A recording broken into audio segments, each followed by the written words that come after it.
What's up, everybody? Happy Thursday! Welcome to this is the first official Thursday stream, huh? This is Yup. episode 11 of Quests and Cliffhangers. I'm Cliff. So few announcements to make here.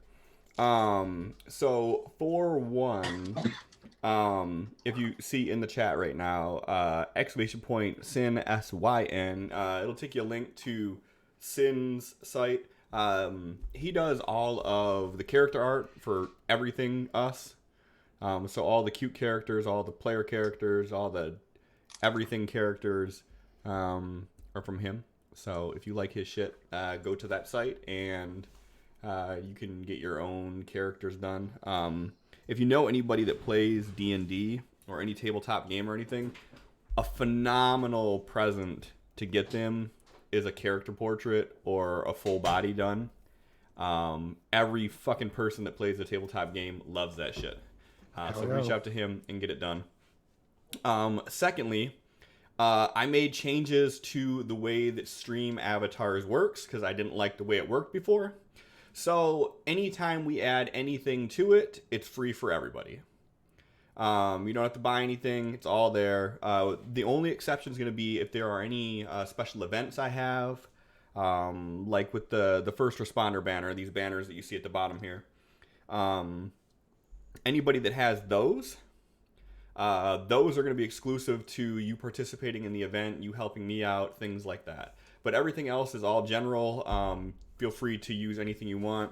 I know we missed last week for Halloween due to scheduling conflicts and a bunch of other crazy shit going on all at once. But all the Halloween costumes are there, so there's a ton of new Halloween swagger. And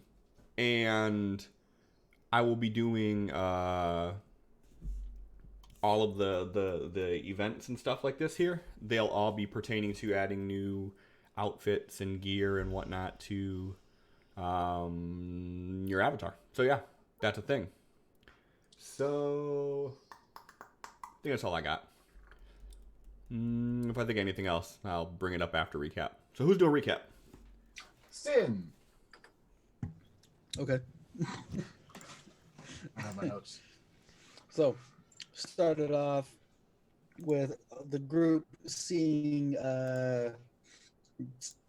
semi-burning village with a tree and a man hanging from said tree. Do I sound normal right now? You didn't at first. Okay. Burning village, guy hanging from a tree. We go to investigate said guy. Some of us do a little picking of the pockets, and some of us try to get him down. We find out that it's the guy that first took the elixir from the snake oil salesman. We go investigate the town a little bit, and only like 2 of the buildings are still on fire. The rest are completely burnt out. The people there, they did not move. It looks like they slept through the whole thing. It looks like they couldn't really react, or it was all done in an instant. So we didn't find anything in the village. We decided that we need to get out of there because if anyone shows up, we can't really deal with whoever did this all. So we decided to keep going on our path. Turn back around because we seen some tents. Screech got some clothes from the tents and a sleeping bag. Chaplain got the sleeping bag. And we found one of the elixirs that the snake oil salesman was selling to them. So we got that with us. Did a little investigation on the bottle. Found out that it was what type of magic was it, Bob? Invocation? Yeah, evocation was involved, which is weird. So we were pondering if it would explode if thrown. Right. So we found out that it's probably not. He was trying to persuade everyone he was selling.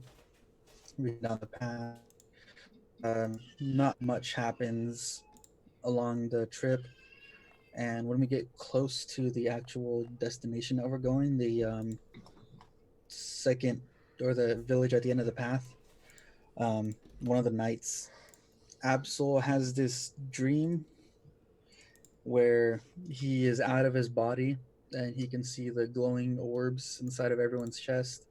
He reach out and grabs his own, which immediately wakes him up. He goes back to sleep and the same thing happens, so he decides to go to Screech and grab hers. And as soon as that happens, she gets trapped in this green room, and all she can see is this featureless face in front of her with Absol's voice when he talks. And Absol gets. The hell was that? The hell was that? The hell is what? I heard something somewhere. Okay. Okay. You have children? Absol gets taken to this dark room, and in that room, all he can see is a giant green Screech face talking back to him. Right. So they go back and forth for a while, trying to figure out what's going on. And eventually, I think Chaplin wakes up Absol, and that's how they both snap out of it. Yeah, I think I slapped you in the face. You asked me to. Right. So we wake up, Screech wakes up, and she's a little ticked off. Everyone's trying to figure out what's going on, and Absol does his best to explain that he thinks he trapped Screech in the gem in his crown. So he tries to do it again. He does it to himself. He grabs his orb again, and he gets transferred into this green room, and there starts being this ringing of echoing when he tries talking. Chaplin wakes him up, and Absol has this giant headache now. They all pack up, start heading down the path, and when they're about half days away from the end of this path, the snake oil salesman is walking towards them. We go talk to him for a little bit, trying to figure out if he or Absol hexes him, tries to get him to slip up in a lie or something. And this guy doesn't even seem to be affected by it. Arkin does his mage hand thing and tries to unhook the carriage from where it's being pulled or something. That doesn't really work out either. It seems like this guy is stopping every attempt at them using magic on him. Absol flicks his gem, and we see an red orb in his chest instead of a yellow one like everyone else. Yeah, So stone. Absol decides to leave him alone. He takes off. We don't buy anything, and we set up camp on the side of the path. In the middle of the night, these 7 horsemen, some of them in armor, some of them in 6. 2 of them in robes. 6. They ride past. So I gotta lower that. We chase them down to the village because we feel like they're about to do something. And when we make it to the village,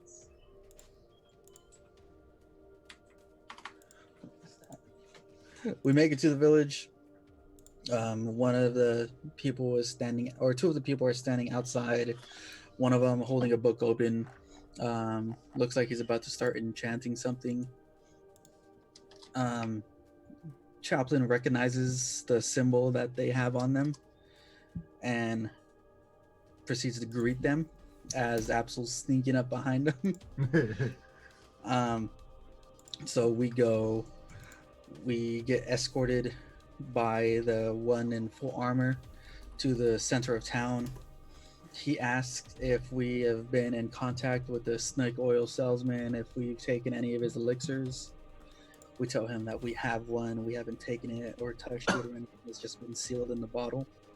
So he takes it from us, smashes it, tells us it's good that we didn't drink that because wherever this guy goes, death follows, and they try to go and cleanse the area of what he's done, which they mean burn it down. So Absol's like, since these guys are going to be all dead, can we take that boat? And they're like, yeah, that's fine. So we go. Arkin's still off sneaking around, and he messages Absol asking what's going on. They talk for a little bit about the village being burnt and the snake oil salesman going past where their camp is set up. So he might go and do some of his bartering, and these people might go past and burn it down too. So Arkin decides to stop these people before Absol decides to stop these people before that turns into an issue.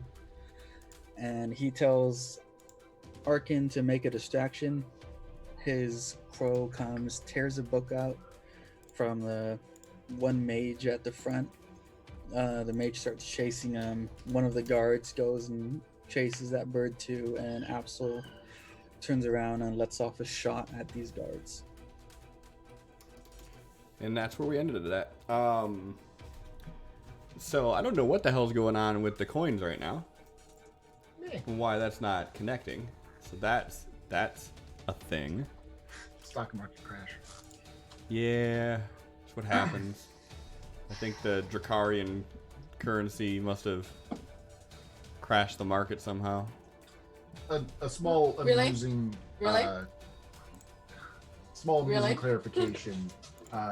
The champions or clerics or whatever said that they were going to cleanse the city, and Chaplain asked several times for them to clarify specifically what they meant by cleanse. They never specifically clarified. We're just making fairly obvious assumptions. Correct. I don't know about fairly obvious, but correct. And Arkin, in his roaming around, did confirm that there are unconscious sleeping people in this city, and no one is awake. If I remember. Oh, and never mind. Go ahead. Okay. What? I didn't remember if Sin said that the cliffhanger was him firing. Yep, he did. Okay. Yeah. I don't. Bang listen. bang. I'm trying to restart the chat bot real quick to see if that will fix everything. I figured out what the voice in my head was. It did not Time to fix share? anything. My phone, I have it at chat only, but I guess it still plays the audio. And it takes a long time for my phone to load the audio, so it was just like a second of me talking. So Stop you're doing listening to yourself. Mm-hmm. So one thing I will say that's kind of cool is this song that I have playing right now. Yeah, shit got intense. Oh, Yeah, it's sweet. right. I'm digging it. It's called the Kenku Battle. Wow. It shouldn't be that intense then. Fine. Right. There's actually Wow. Kenku squawks I can make happen too, but I turn those off. So we can't hear it at all. But we also started Silent Escape late, I think. Mm-hmm. Did you? Yeah, yeah. Wow, cool. What the fuck is this thing doing? So I think I see what the problem is, but it's just not letting me make the change for some reason.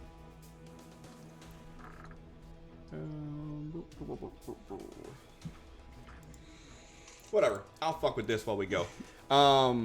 in the meantime, I guess I will kick up the intro, and while I'm doing that, I will also...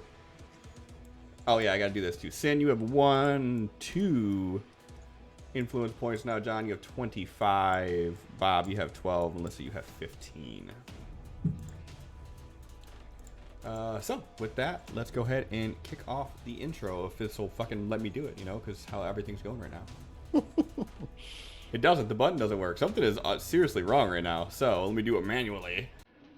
Boom.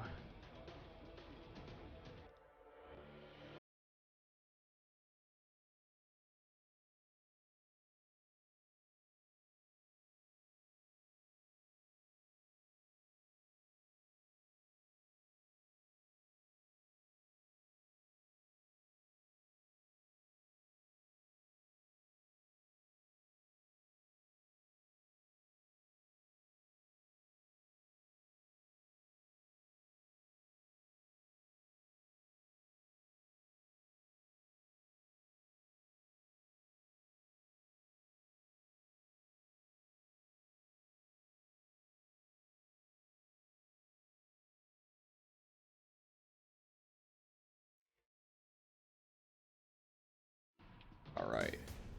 Let me go ahead and restart this song over. Stop it. If you guys have Sirenscape open, it should be playing now-ish. Aha. So good. Song of the Kenkus. That's right. March of the Kenkus. Waiting for that violin to start coming in.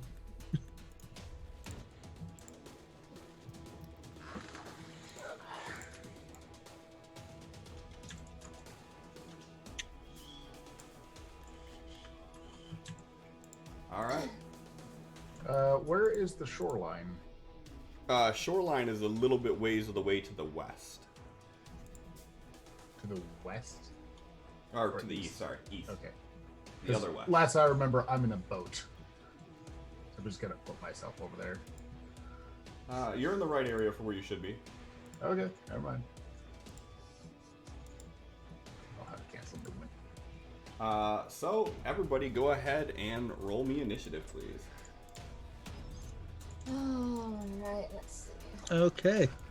Hey! Oh! Good rolls to start the session off. Okay. Now we'll fail all our That'll death do. saves. Right. I need another 20 roll, Melissa. Great. Okay, so confident about this now. Yeah, so I'm gonna let you guys get a full round ahead before anything happens. Seems how you guys sort of got the Surprise jump them? on this, yeah. So Arkin, you see Absol aim and he's about to fire his gun. Yeah, where am I actually standing? Because I wasn't with the rest of the group. Yeah, you were. Because you came up and relayed the information to him at the end. You came around the back. Did I? Okay. Yep. Roll with it. Yep. Okay. Where's the guy chasing my bird? Yeah. That guy was the guy that should be over here, towards where your crow is now. Okay. And then the rest of these people are still okay.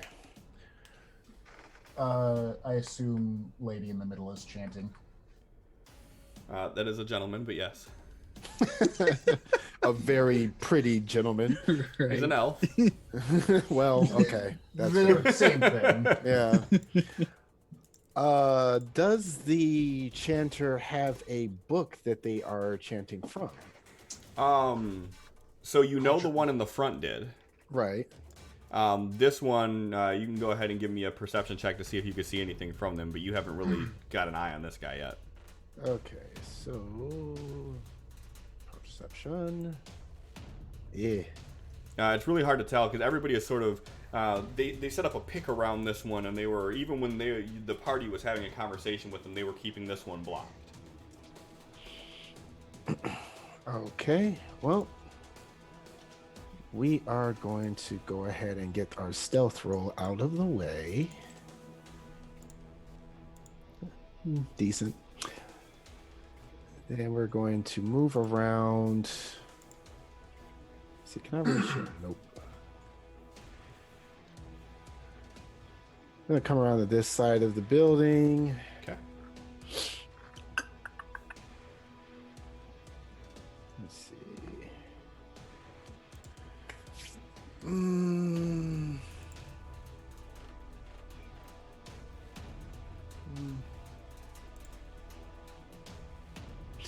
Let's see what the range on this is. 30 feet. Ooh, not close enough. Actually, how difficult would it be to go inside this house, and would there be any windows that would allow me to then see this group that we're targeting? Windows, not really. So if you see where the dirt path connects to it, there's a door there. There's a window on either side of the left and right, so east and west in the building. Okay, so actually, I'm going to slip inside the house rather than go around the back. Okay, so from where you were standing at before, Right behind which is Chaplin. here, Yeah. so 5-10 feet. Yeah. Okay. Going in there, and let's see. We're actually about right there. And then let's see. What's Like I said, and that's the door where you're at right now. Okay. So I can see out of it, I can shoot out of it, whatever I need to do, right? If you open it up, you can. Okay. It opens inwards. Shoot through the keyhole. Okay. So yeah, I want to crack it open just enough to get sights on the person chanting, which that is that person right there, right? Yep, you're not going to get clear sights from there, so anything you do is going to be at a -5. All right. But go ahead and go do it.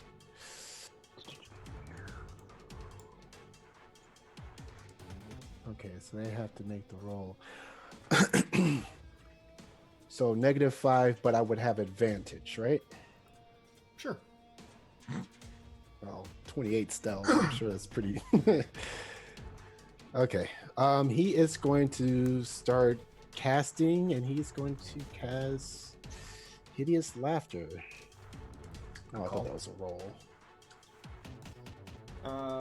Wisdom. Yeah. There. Now I have them targeted. I had them.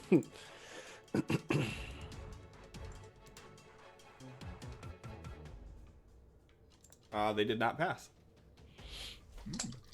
All right. And that is his turn.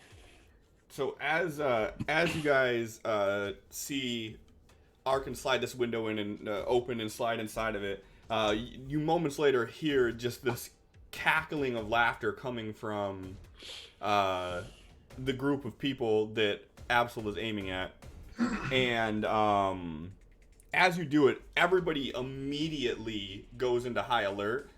And you can sense just from the way that they're acting that they know something is wrong.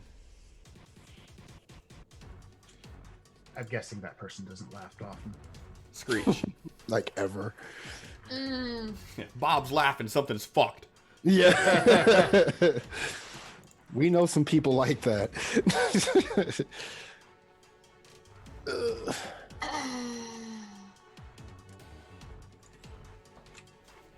don't think she really understands what's going on, but since Absol fired a shot, she'll actually take out her crossbow for the first time and give it a shot, so...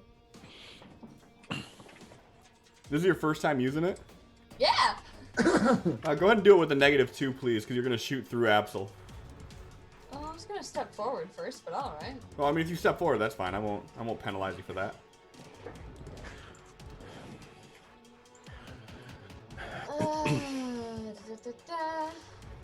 And actually, before you do that, Sin, go ahead and give me the attack roll that you planned on rolling before, because your shot is what initiated this whole thing. So it really doesn't make sense for you to wait till third. And also, I want to ask, like, was his pistol loud enough to where if there was someone that was sleeping under normal means, they would be woken up by it? A revolver? Yeah, I mean, Just because it depends on the person, but Yeah. Yeah, I'd sleep through it, that's a hit. but a normal I person mean- would wake up. You also live in the Flint area, so Used to live in the Flint area. Grand Blank's a lot nicer. So yeah, so gunshots ain't shit to you. I get it. So Yeah, you and just I'm get the gonna one assume my shot for attack now. missed. Get the one shot for now, and then you'll take your actual turn. All right. Yeah, your crossbow shot was a miss. Yep. So Arkin, you see Absol aim his gun. You slip inside. You hear the sound of the revolver ring out, and as you do, you cast your spell. You hear the laughter, and then Screech. You take that opportunity to shoot and miss. Anything else you want to do on this turn?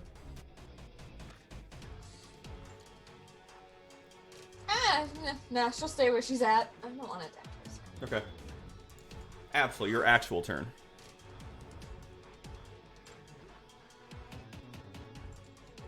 You're on mute.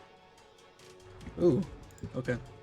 He says in like a hushed voice, Screech, Chaplain, y'all take the front, one at a time. Get the one that's Winston over there. And that is a miss. All right, I'm gonna put my hex on him.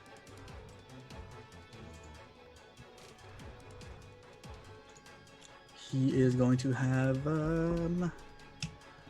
strength disadvantage. Which one? One? Trusty Watcher 1. Yep, got it. So strength.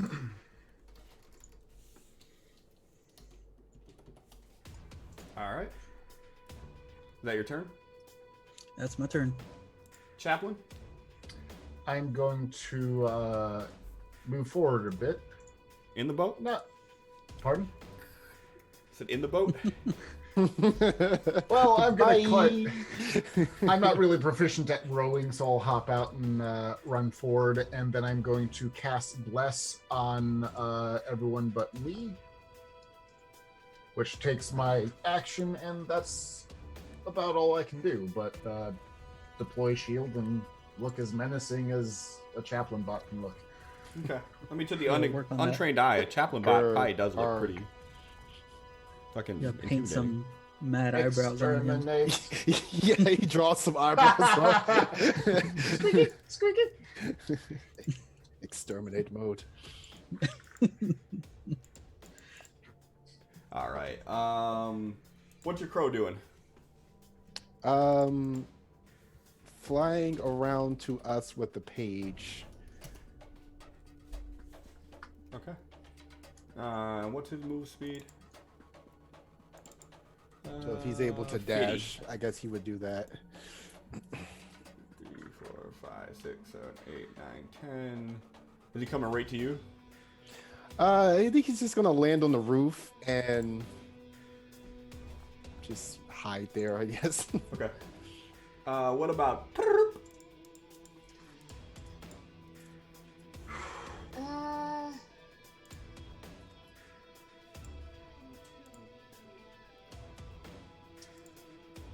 I can't decide to do anything. 55. Okay. Wait, what is her run speed? Is it still 30 like everyone Her else? run speed is 60. Ooh.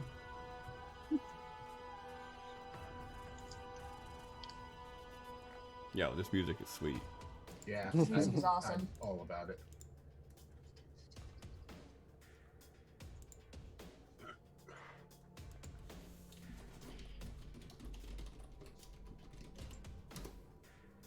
So you're telling me that she could barrel over here and scratch the shit out of that guy? Sure. Sweet. She'll do that then. Okay. And that is a miss. Ow! Brrr. Come on! That's a 17.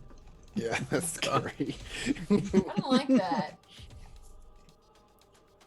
I'm assuming they're visibly heavily armored from what I remember. Mm-hmm. Yeah. I think the terms were well armored. Is she doing anything else? Nope.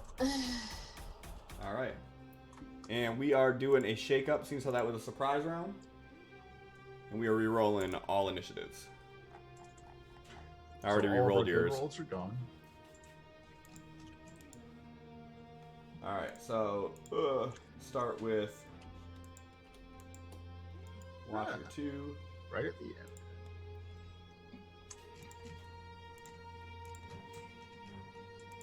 And You just-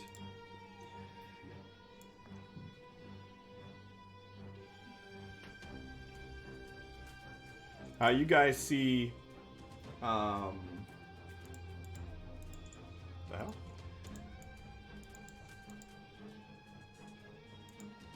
What the fuck is this thing doing? It's on Screech's turn if that matters. It might, which would be weird that it's doing it for me, but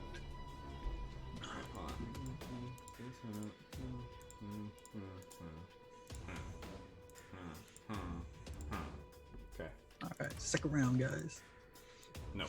We all just stood there for 6 seconds. Everyone's in shock. We're gonna fight. We're gonna fight. We're gonna fight. So you guys see Arkan's crow fly in and run up, and as you do, you hear this. You see this other robed figure come running up, and he's yelling out, "Something's wrong here! Something's wrong!" And as he gets in there, he sees what's going on with the rest of the group there, and immediately knows that there's imminent danger here. Screech, it is your turn. I'm gonna fire another shot at the same guy and hopefully not miss this time. You did miss this time. You do have 3 golden d20s. I guess is a good time to put that. It's only 3. Yeah. Nah, I'll save it for a time when someone's dying. Okay. Anything else you want to do? Nope, good. Absol.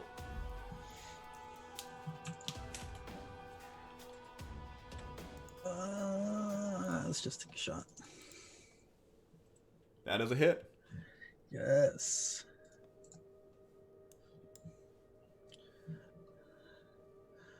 Fuck, he died? Alright. Oh, damn. You killed something you What shot. world do you live in? Oh no, he died. Now I That's gotta- the point. My bonus. I wanted to use a bonus action. Bonus action. I'm moving my hex to Watcher 4. I'm about to use my non-lethal bullets. Okay. And do you have to move the same one, or do you move a different one? Oh wait, no. So the one that you, who did you kill? Watcher 1. Okay. Oh, right. How many fucking hit points does that dude have? Holy shit. You deaded him with the quickness. Who do you want to move it to? Watcher 4. I could do it. Just letting you know. Okay. You want to do it with strength, don't you? Yes. Same. So fucking next time, just let me do it, because I gotta change that shit anyways. Sorry, God. Yeah, so you line up the shot just right and hit him square in the head, the only part that's not really armored, and he just drops. That's it. Okay.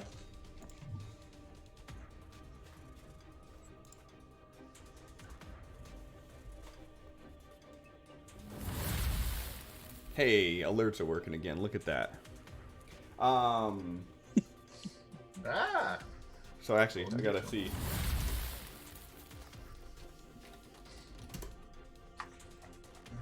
There we go. Shit's working now.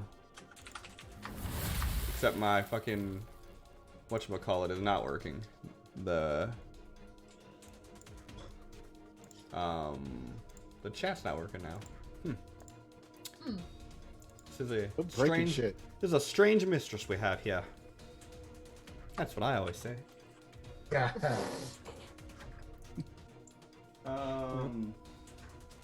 So you see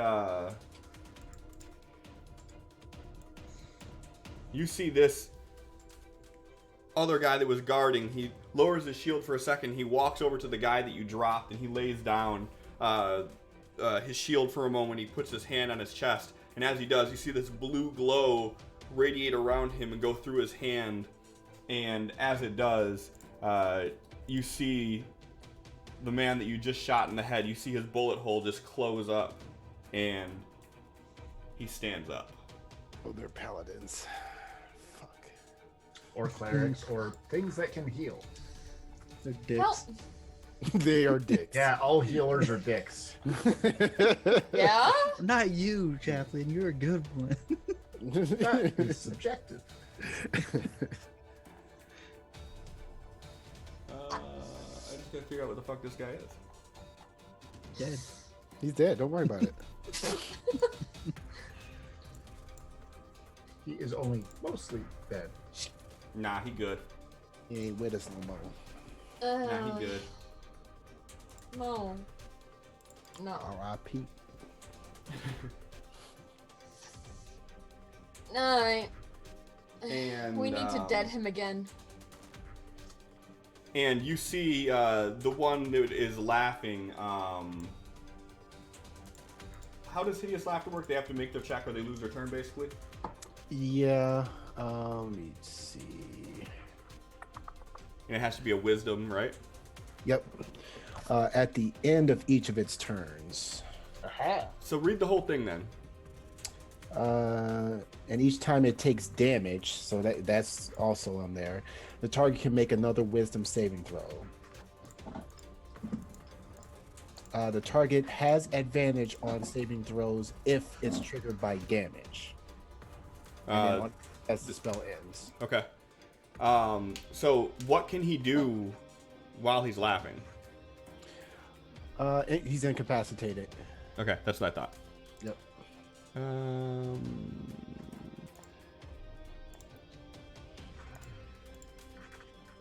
Cool. So he's just gonna go ahead and try to make that save.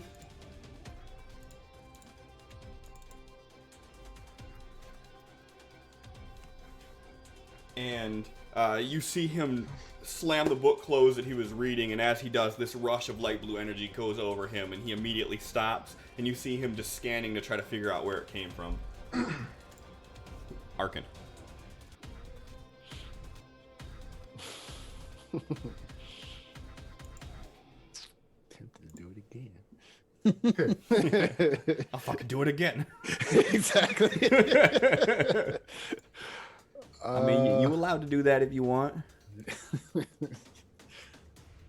Was something. So there was like some sort of magical effect that happened. It looks like it was. You said some sort of blue light or something. Mm-hmm. All right. So he's going to assume that maybe that might not work out so well. Can't really booming blade. But he could. Okay. The book that the chanter was using. Mm-hmm.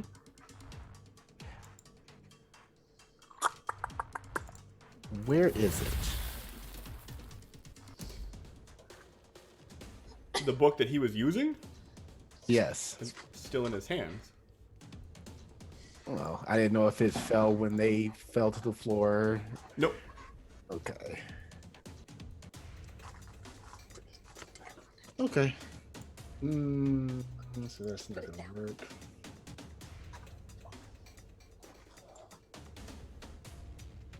All right, just going to try to take a shot then. Okay. Yeah, you're so bad at those. I know. Can you clear this movement action thing? Because I'm trying to target and it's throwing me off. There we go. Thank you. Okay, and who are you? You're watcher number 5. Okay. Will I take any penalty from trying to shoot him since I'm not trying to shoot through anyone? Who are you trying to shoot? The very front, the closest guy to no, where. there are no penalties for that. Okay. Yeah, we're gonna take a shot. Let's see. That off. And we'll do crossbow. Okay. Anything else you want to do on that turn?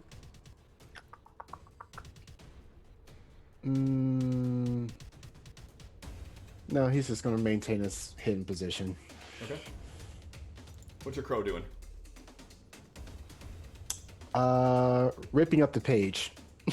Okay. So, Absol, you just start seeing, like, this snowfall of, like, torn paper, and as you look up, you see Arkin's crow, like, ripping it with its beak and its feet at the same time.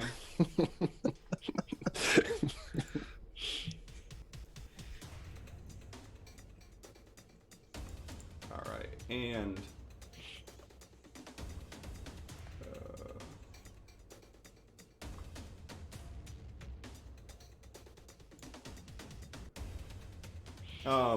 Chaplain, you see this this knight come through, and he puts his shield up and he starts running.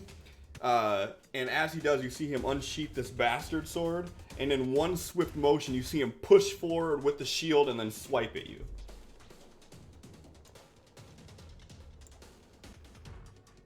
And you're able to dodge out of the way from his shield, and you end up catching his sword with your shield and blocking the blow from it. And you see that as this guy approaches, you see that he's about almost a foot wider than you in just this solid plate. Your turn. I just kind of turn halfway back and call, Screech, please fight beside me. And I'm going to cantrip his face. My plans change ever so slightly because they came to me. So I have to remember where. There we are. This is fine.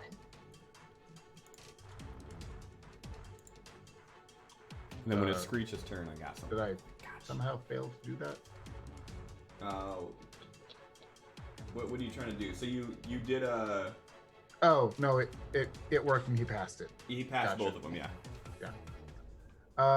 At which points I don't have much else I can do because I'm already maintaining a spell, so I can't really mess with bonus actions. Okay. Spiritual. You can do bonus actions while concentrating on the spell. Yeah, and I just remembered that spiritual weapon isn't a. It's not a concentration. Not a concentration, and it's a bonus action to cast. So let's do that. And you can do an attack on the cast. Yep. So target myself. You don't have to target yourself for that. Spiritual weapon effect. Oh, Target okay. them. I gotcha. And actually, what's the attack roll for it? Make a melee spell attack against the creature. The attack listed here is +2, but it should be +5 on the spell. Why is that? Because it's a melee spell attack, so it uses my proficiency and then my wisdom modifier. Your melee is only a +1 right now, though, it's showing. But melee spell attack. Don't those use your spellcasting modifiers? No, I don't think so. I think it uses your melee actual. There's a ranged spell, and then there's a melee spell, and they just use... Well, had I known that, I may not have cast... oh well, is what it is. Because I'll never hit him with this. Now I know why I was always failing with Spiritual Weapon, because it's never going to hit with the low bonuses. Next! It's a waste of a tier 2 spell. I'm going to unprepare that spell. It gets better later. Not with my level 8 strength. It'll never be good enough that way. It shouldn't work off of your strength, though. That's what Cliff just clarified as. Is that it works off of my strength. I'm gonna look into that. I'm gonna read it up. If I'm wrong, let me know. Yep. I'm gonna grab the book. You make a melee spell attack. So melee spell attacks, I'm pretty sure just are melee, like it's the same as melee. It's just when it's in melee range, you do melee. When it's in ranged, you do ranged.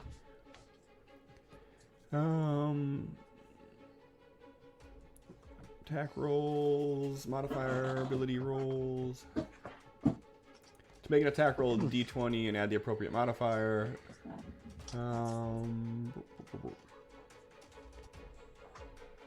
Ability modifier used for melee weapon attack is strength. The ability blah blah. Weapons that have the finesse. Some spells require an attack roll.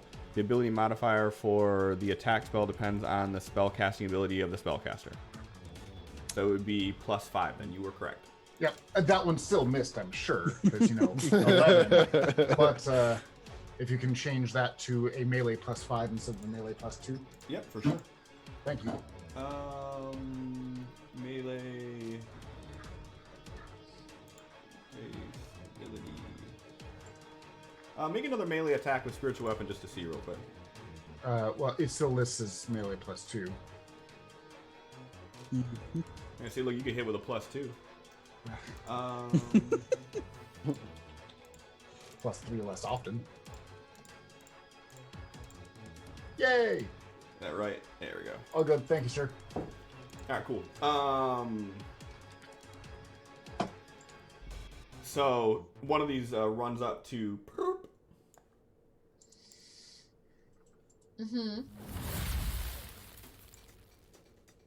Screech. And I'll never fucking get over this.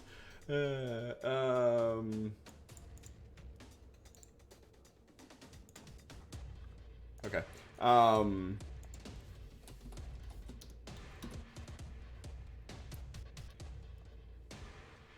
My chat's still not working, and that's really bumming me out. Really bumming me out. Yeah, so he hits, and then you see him, as Screech sort of reacts to it, you see him come down with the shield and try to hit her in the face with it.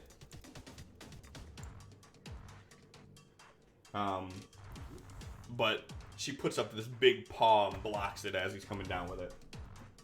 What's she gonna do?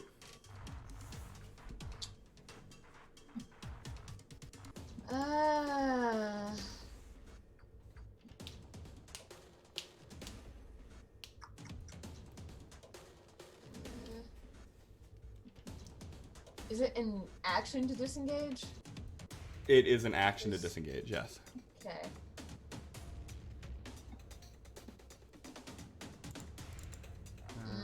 Yeah, she has no special abilities to disengage for a bonus.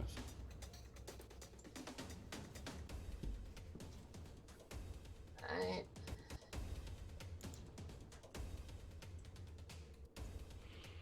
Just gonna disengage and run a little back. Okay. See what happens. All right.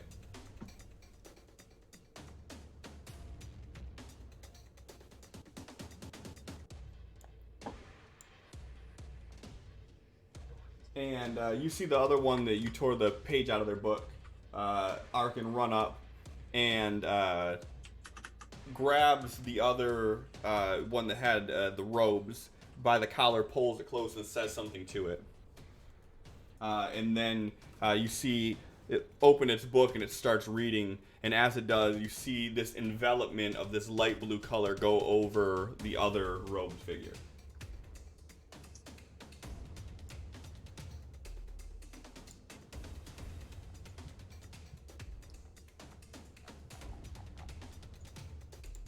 Screech, your turn.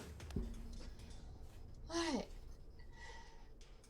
Chaplain asked me to come by him, so I'm gonna run over here. Okay.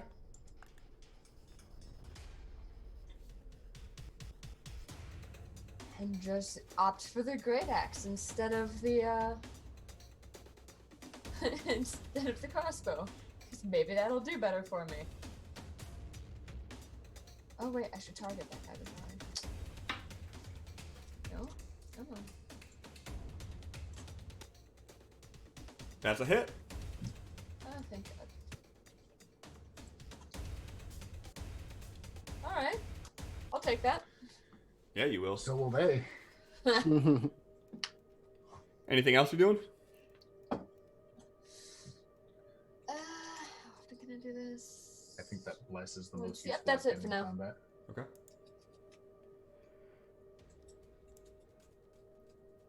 the one that was fighting Screech runs over to this guy, and he's like, "Not today, brother."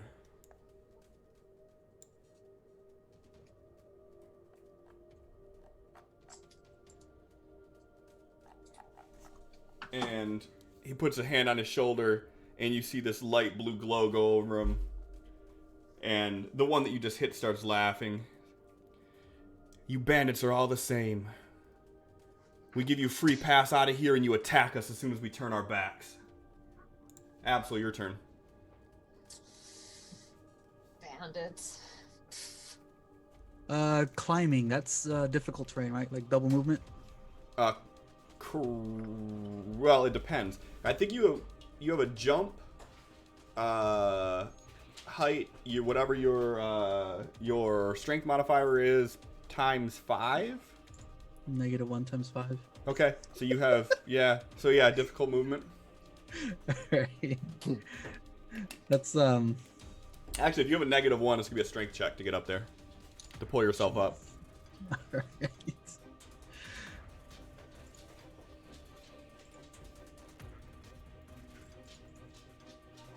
Ooh, Alright, so that ain't gonna happen. Wow. Yeah, you go to like push one of the boats off of the side of the rack that they're sitting on, to try to get a little leverage, and you just barely knock one of the boats off. Well, now I gotta shoot through people, and I don't even think I can make a hit with. I guess. To Go be fair, there. we did what we were told. Yeah, No problem. expects an opening for someone has to shoot. Is this the guy? Is for? That the guy? He's the guy with my X. guy. All right. What's the penalty gonna be for that? Who are you trying to? Oh, that dude. Yeah. That would be just like a -2 from there.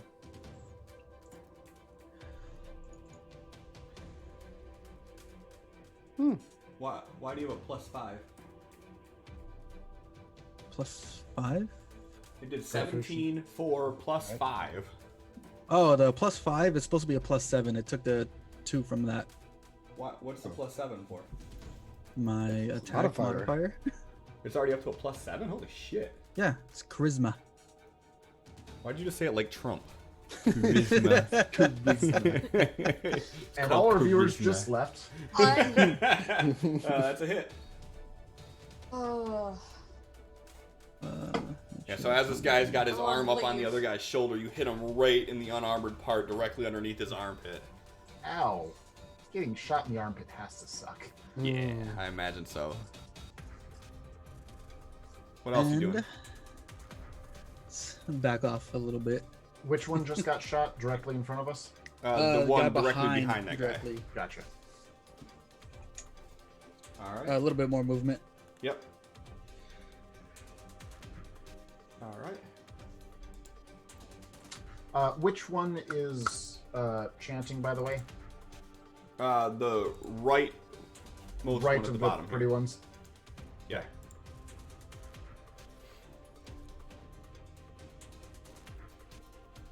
Someone's not very perceptive. It isn't me. Screech, you see this knight sheath his sword, and he does this gesture like he's gonna throw something, and as he does, you see this bolt of like lightning appear in his hand as he throws this javelin of light directly into you. Ow.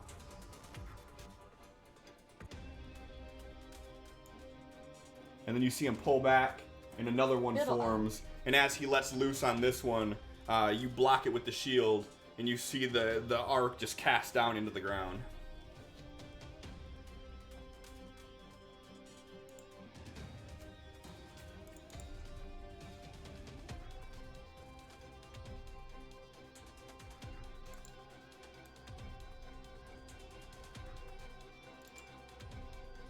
And you hear the chanting come to an end for a second, and as it does, you see this beam of light shoot up from the ground.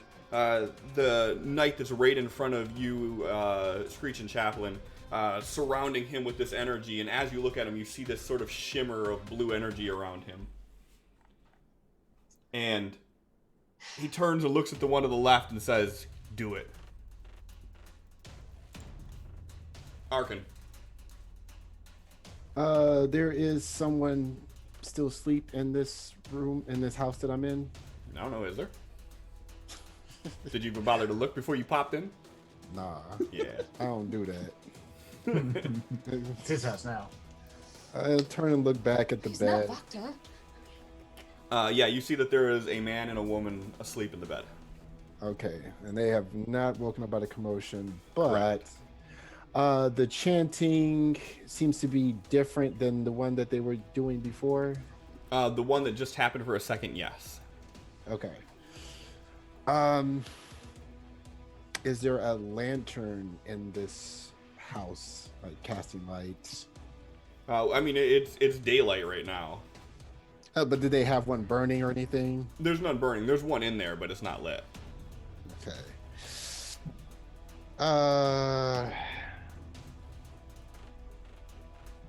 He's going to take one of his crossbow bolts, and he's just going to. Actually, that's too much work. He's gonna mage hand, just kind of smack them around a little bit to see if they stir. You see their bodies just kind of. Nothing happens. Okay, so whatever it was not their chanting. Does it seem like they even moan or adjust or anything? Not that you notice, no. It seems like they're just really heavy sleeping. Like you've seen, people back at the camp do this if they drink too much.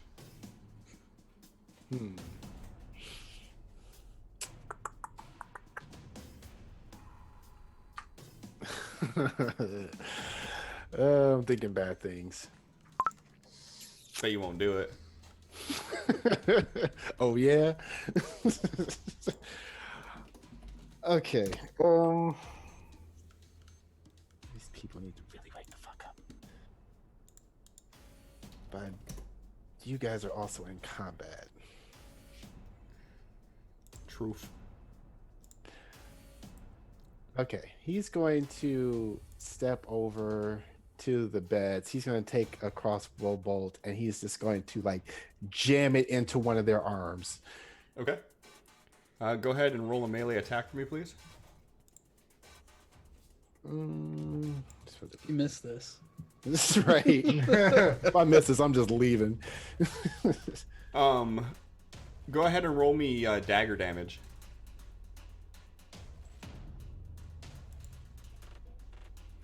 Plus 5? You monster. Yeah, so I mean you jab it into his arm pretty hard and then tug on it for a second just to make sure and he doesn't wake up. You're seeing blood just pooling out of his arm onto the covers. Okay, so they are not waking up. Got it. He ain't waking up. Nope. He's just gonna give up on that. He's gonna position himself towards the nearby window and see if he can get a clear shot at anybody. Probably can't do it this turn, but You cannot do it this turn now. but yeah, he just wants to look around for his best place to take a shot that isn't the front door. Now that people are starting to gather up there. Yep, no worries. Go ahead and give me a perception check. All right.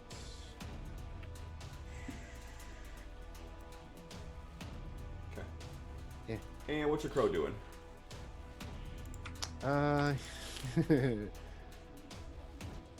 Let's see here. Good question.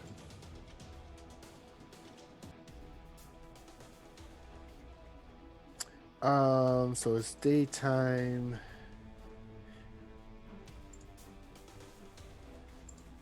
I want to have him look around to see if there's any sort of.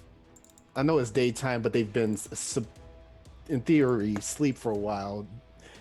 He wants to look around to see if there's any lanterns lit in any of these houses. Okay. So he's gonna fly around and do that, or is he just Yeah. doing it from where he's standing? Well, do it from where he's standing. If he doesn't see it, then he's going to fly around. Okay. He doesn't see any from where he's standing now. Okay, so then he'll fly around and look for any. Okay.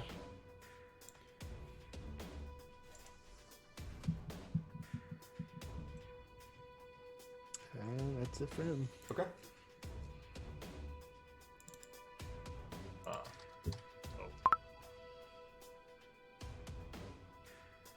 And after he says something about the bandits, he clangs his sword against his shield and he just cleaves at Screech. Rude.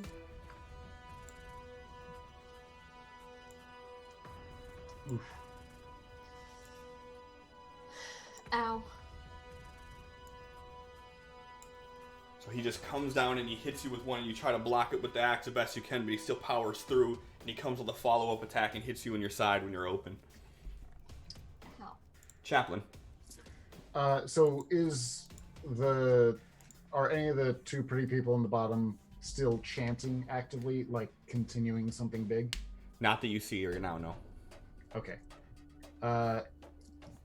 Can I move 5 feet without provoking a million attacks of opportunity? You can. Okay. Then I am going to cast Word of Radiance, which is slightly lower damage and a con save instead, but it can multi-target adjacent. Okay. And they both failed by the looks of it. Yep. Both of them failed. Which means I hit them both for only a d6, but I hit both of them for a d6 radiant damage. And on top of that, I get to make another attack with my spiritual weapon. You do. And that is a miss. Almost. It's better than my normal attack, so I'll take it. That's movement, that's bonus, that's attack. We're good. Yeah, so you see him like thrashing at Screech, and then you see your hammer come through, and he puts his shield up and blocks it as he goes in for another cleave. And Word of Radiance is it's AoE. It can anything adjacent to me, as many as I want, but specifically only what I want. So it's just a flash of light coming from me. That's perfect. Okay. Yeah. All right. And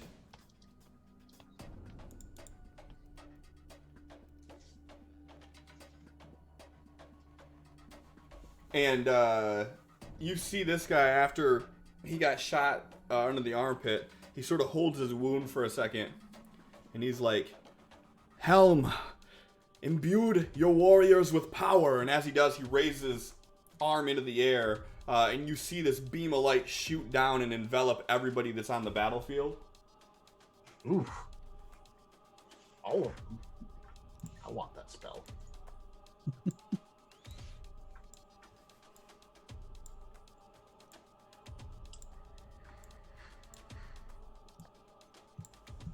And you see this shimmer of light that just shoots down for a second, and as it does, you see him like physically become exhausted from this spell.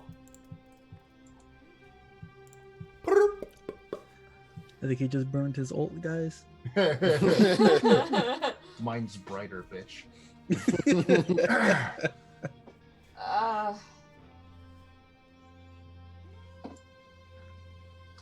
Is gonna run up and scratch this guy. Okay.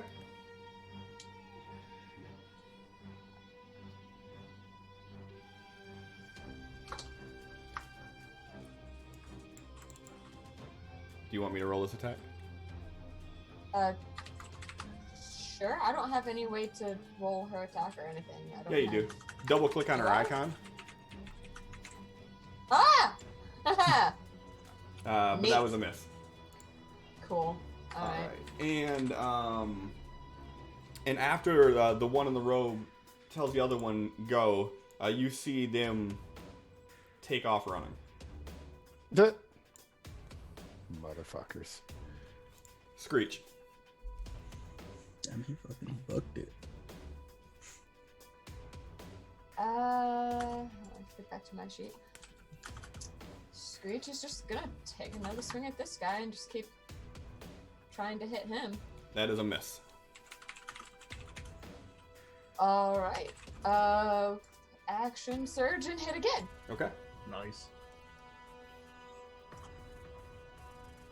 That is a miss Really? as well. Only 20. How One am I sec, rolling actually. these dice? I We think got a few now. Screech might have a +4. Yeah, so the first one would be a hit. Oh, Okay. Actually, do a Okay. D4 actually before I say that it's a hit. It could be a hit. It might be. It's a hit. Um, Wait, no. I lied. That is not a hit. Boo. Yeah, that is not a hit, sorry.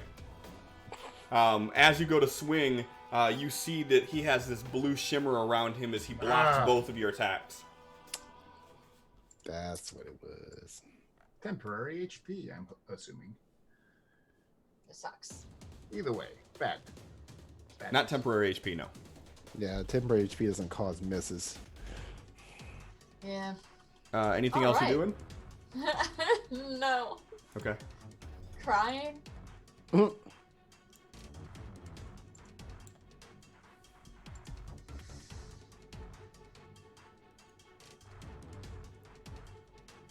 And you see the one that threw the javelin at you sort of pull his shield out and charge forward, and he takes like a step behind you, and you see him from the peripheral just come through with his shield with a backhand.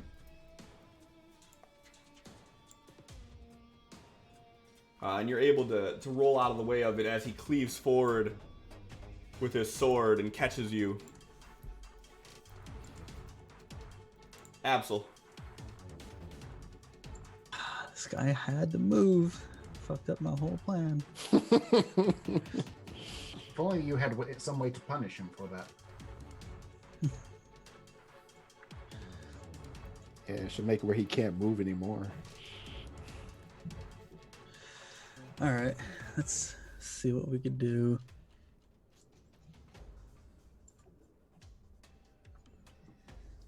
And hit.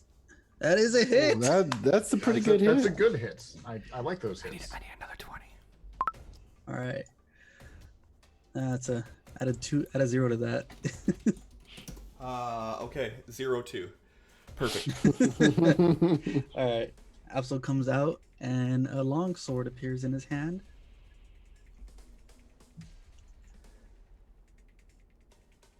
Nice. Yeah, so this guy comes through, he backhands at you, Screech, you roll out of the way, he cleaves down and catches you, and as he does, you see from the corner, Absol just turns with this black, like, ethereal-looking longsword, and he just cleaves down right into just the meat of his back, and you see him, like, follow through with a full cleave, like it goes all the way through him, and as it does, you see him just drop to the ground. And let's get a -2, right? For what? Sword. For I'm target that guy. That guy I'm targeting. Correct. Trusty Watcher 4. All right. Yep. Yes. Hey. That's a hit. Just keep doing this, please. Wow. Ah, yes. All right. Now, here comes the question. Sure. Can I drag this guy away? Give me a strength check. Ha ha. I cannot. Nope. I mean, you like grab him for a second to try to tug him to the side, and you realize how heavy this armor is that he's carrying. All right. Back behind my little wall. Hit those games. I'm gonna need another god for that. And he walks up. He says, "Today is not the day you die, brother."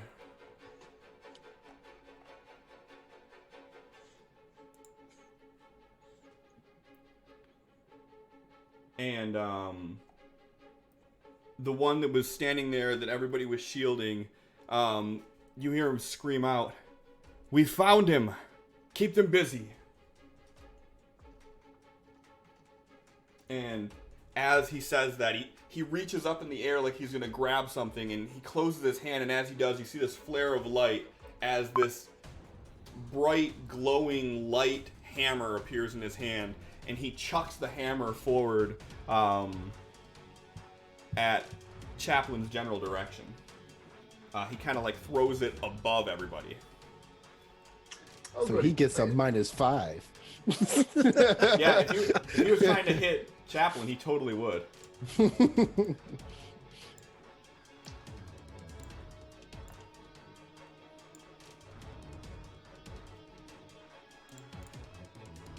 Oh, that's a. What? And Oh, everybody's eyes follow this thing as it flies above everybody, and it explodes in this bright light, and everybody that was failed in that is blinded. Cool. Arkin, you were one of the people that,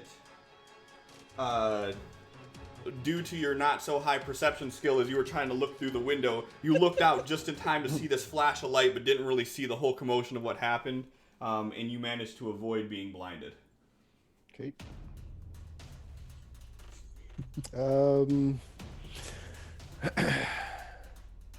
So the chanter threw that, Correct.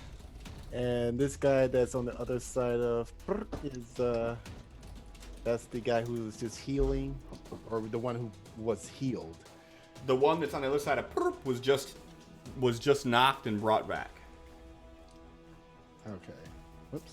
The wrong guy. There we go. No, why is it still? No, nope. I'm stuck on this character. Hold on, let me close this. Who are you trying to hit? I'm trying to target, and it has me stuck on my familiar. There you go. That's weird. You're targeting the one right in front of Perp, right? Yeah. See, every time I place my arrow, it's coming from my familiar and not Arkin.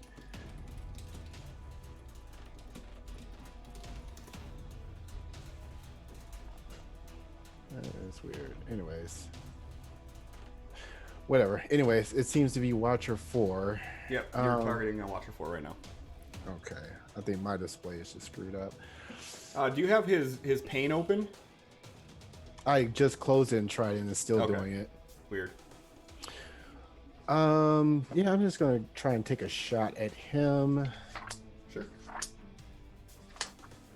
How are you doing this? Because you're still inside the house.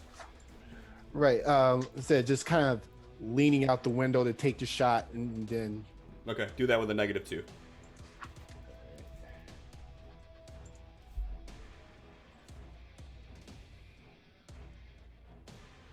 You kind of like have your arm out this window and you're trying to line up the shot the best you can, and the bolt just soars past. Okay. Let's see here. And then I can take a second crossbow shot, but just without the. I wouldn't get like the proficiency bonus or anything, right? Ooh, why would you do that? Wasn't that what we were talking about before with two-handed fighting or whatever? Is that a feat you have? No, that's, like with the feat, it gives you like proficiency to it and shit like that. But never Well, mind. no. So you would have to have 2 different weapons. You can't make the same attack with the same weapon. Okay. Yeah. So if you had like a sword that you made one attack with, you could make the other one without any proficiencies. Mm-hmm. But you can't like shoot with your right hand and then just like hand it off to your left hand and then do it. I mean, it makes it makes sense to me. Vardrack science. Exactly. Okay. Gorgak's not here right now. Yeah. One of the precursors for 2-weapon fighting is that you have 2 weapons. But if I see, It's still the same weapon. Though. it's not hot potato fighting. You want to try to throw a dagger? I'll let you do that. I don't think I have any more daggers. What kind of a fucking rogue doesn't have a dagger? I mean, there's you got 2 daggers apparently. Oh, okay. Nah, I already lost one. All right. So your crow's still flying around searching, and doesn't see any lanterns or anything lit, but he can see the one that took off running is behind the house reading the book, and right when he gets into view of it, he closes the book and look up, and you could see that his eyes are just this bright pale blue. There's no pupil, no nothing right now. Okay. That's not good. Okay. Does the bird still have any movement left? He could dash.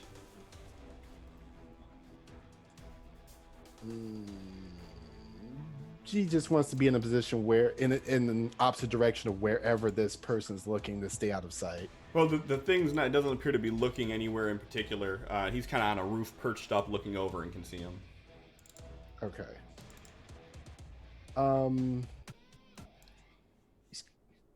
Guess he's just going to wait to see what. Just keep an eye on this person now instead of searching around for lanterns or anything. Just going to keep an eye on whatever this person's doing. Okay.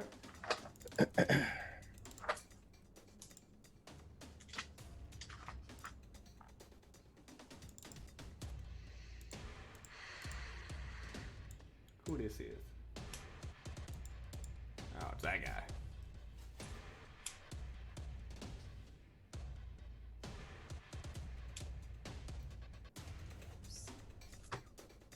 And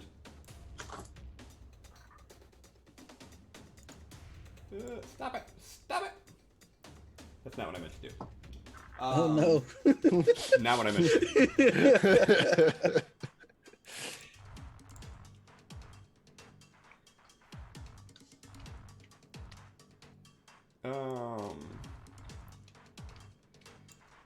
So, as you duck back behind the building, Absol, you hear the footsteps of heavy plate running behind you.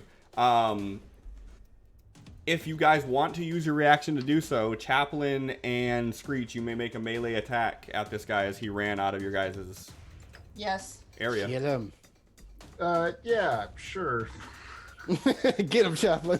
This guy? The guy Alright. right in front of Absol. That guy. Not that guy. Okay. I'm just gonna roll this 1d or this +1. What? Yeah, that's what I thought.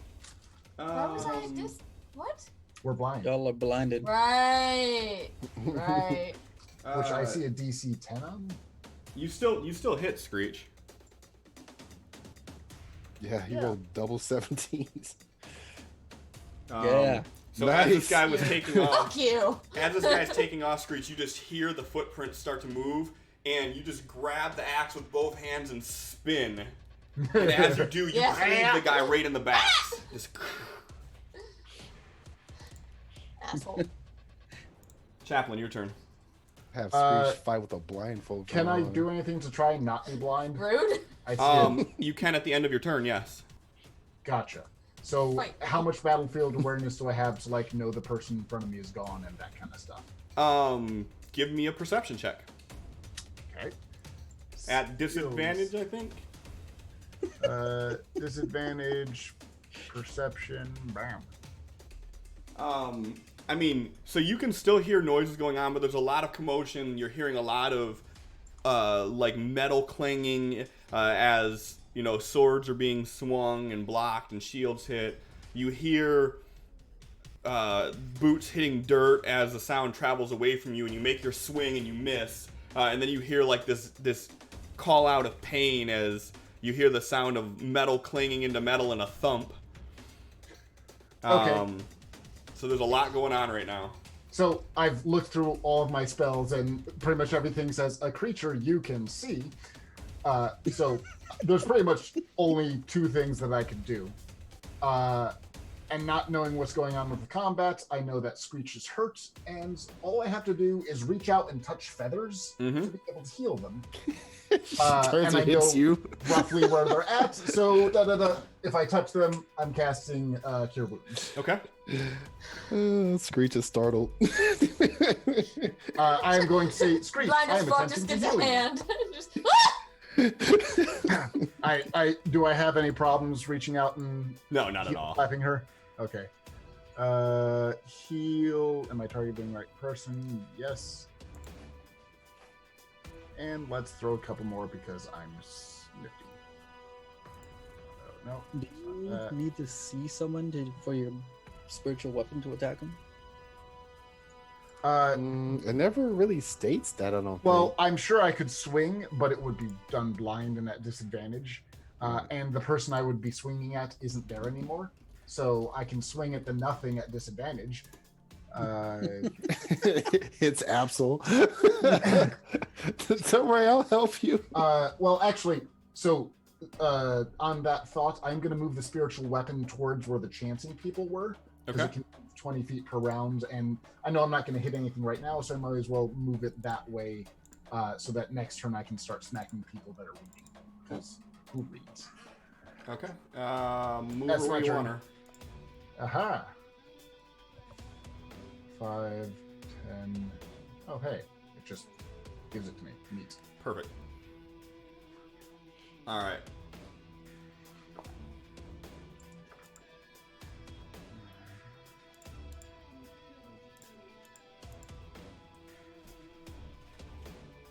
And Can I this guy... make that roll to not be blind? Oh, yeah. Go ahead and do a con save, please. God. I'm using a golden d20. Okay. I'm not rolling a 1 on a Nice. con save for blindness. You like that fish from SpongeBob? Yeah, no, I'm not burning out my retinas because I failed to save. Thank you. I don't know what he'd do if I Joel rolled a just 1 on cracked. that, but I don't want to know. Yeah, so you move it and you focus the best that you can on whichever god of the moment you think is going to help you the most. And as you open your eyes, you see the cloudiness fade and your vision returns. All right.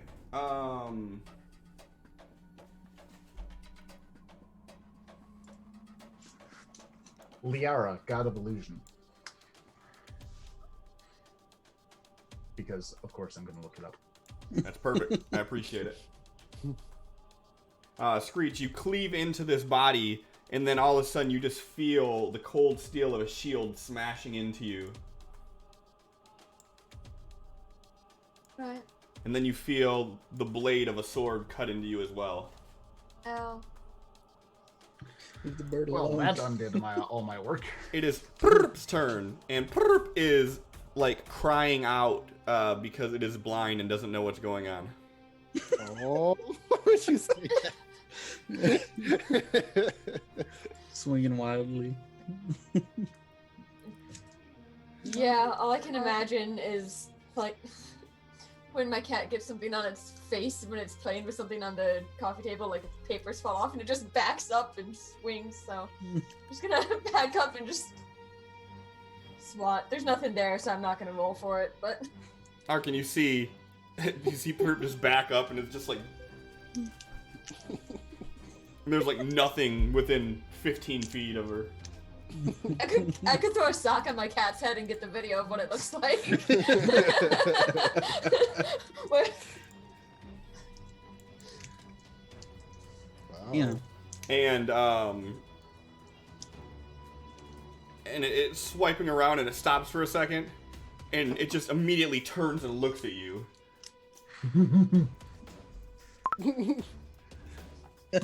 Go get them. Wow! All right.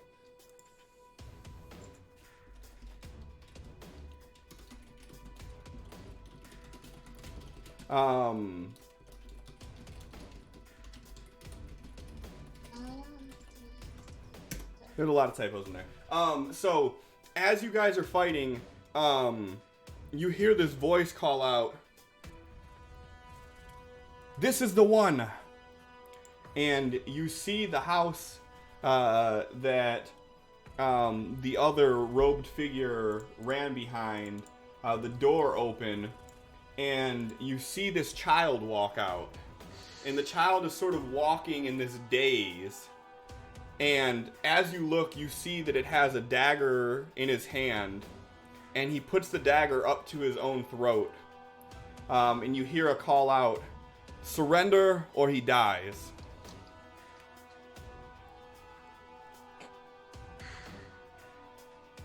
Not my kid. Y'all are the ones that are losing. Surrender or you die.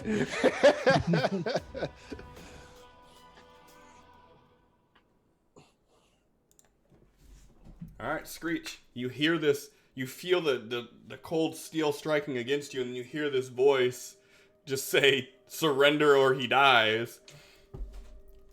You don't know what the fuck they're talking about, though. I don't know what they're talking about, but I know something hit me, and that means I could probably hit it. So That is a fair assessment to make. Yep.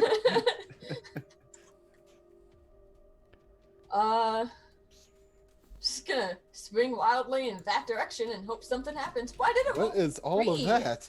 What? You missed, is what it is. You're fighting at disadvantage because you're blinded. Yeah, but Yeah, I but rolled 3? 3. It only shows twice on mine. Yeah, Yeah, me too. it shows 1 for me, and then the second one is disadvantage dropped 14. So it shows I rolled 11 twice, and then 4. What? I don't So- know. You missed all of them, though. Sure, 2 and 4. Oh, yeah, you're targeting 2 people. Oh, There yeah? you go. You're not targeting anybody now, but you missed everybody. Okay. I didn't notice I was targeting more than one person. So, No worries. does that mean I get to a full Constitution save and be less blind? Sure does.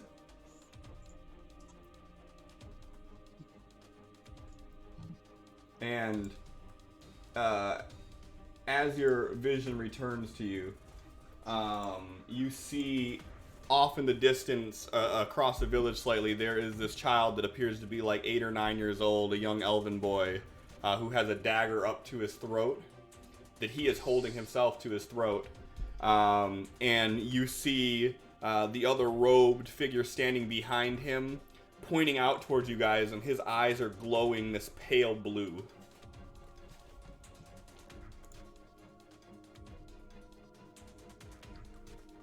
Oh no. Hey, we skipped my turn? We did. Your turn. Go ahead. Yay. Alright. Move, mister. And you. That is and rough you- terrain, stepping over a dead body, just so you know. Would you say it's All harsh terrain? Squish. No, just rough. Alright. Using using my fan the hammer move on these two. What is your fan the hammer move? Burst fire, 10-foot cube, and anyone within this cube has to succeed on a 15 DC saving throw. So that means that Screech does as well. 10-foot cube. It would be just. You can right click, Yeah, I'm trying to do pointers, and then do drawing cube mode. Wait. or square. You want to right click and Oh, do there it pointers, is. not drawing mode. And then the easiest way to do it is just draw out and then move it. Okay. Okay. Look at that, all fancy. Go ahead and target them both and make that roll. I don't have anything built for that. Why not? I don't know. I'm gonna do the thing I don't have. Right. Why you always do this to me? They got to make a what now? 15 DC. It is dexterity. Okay.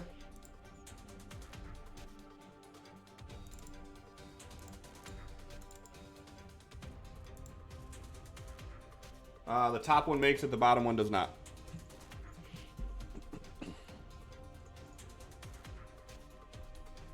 Oh wait, no attack roll. He just takes the damage.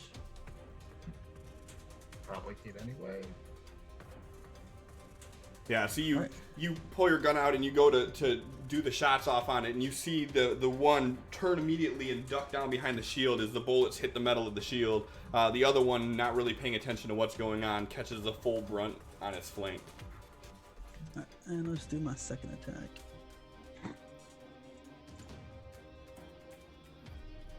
That is a hit.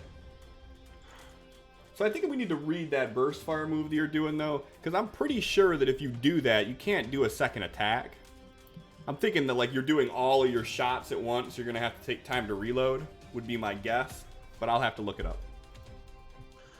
You can make a normal single target attack, or it can spray a 10-foot cube within normal range with shots. Each creature must succeed a DC saving throw or take the weapon's normal damage. And normally I would have to reload, but I have that feat, and that's all it says. That doesn't make sense. Like, why would you ever choose to do a straight shot if you could always hit multiple people? That's weird. Okay. Unless the caveat is just that they have to make the save versus the attack roll. Yeah. And his second shot is from a bonus action offhand attack. It's from a bonus action feat that if I make a one-handed attack, I can do a loaded pistol.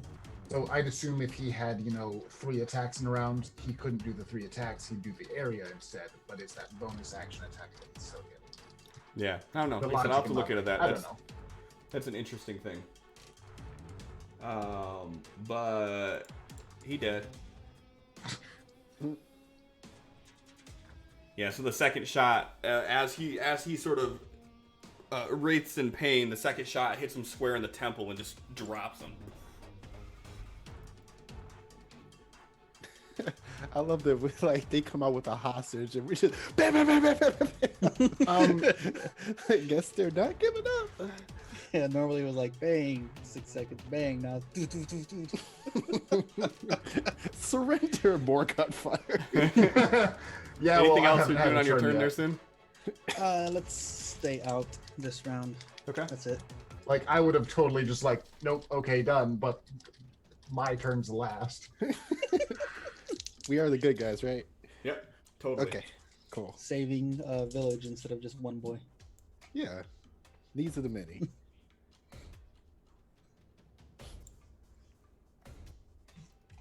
Arkin, your turn.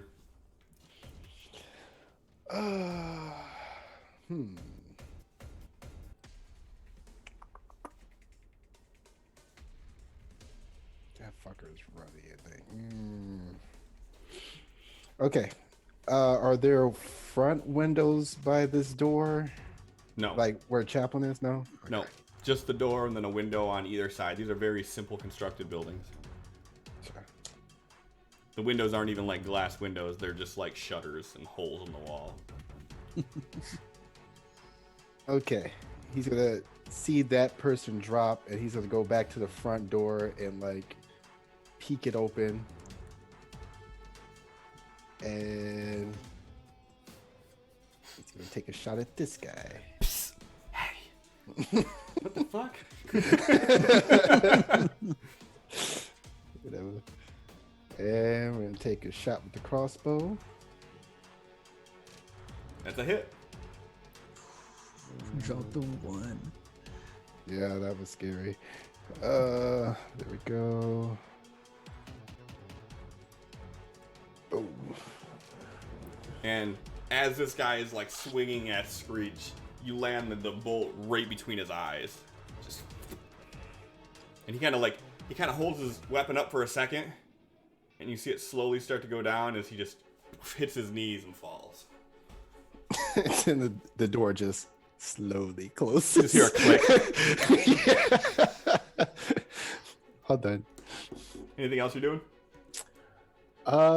He's gonna return to the window with the remainder. Well, he still has plenty of movement, but he's gonna return to the window and look out across to see what these two are doing. Okay. And he's done. What's your crow doing?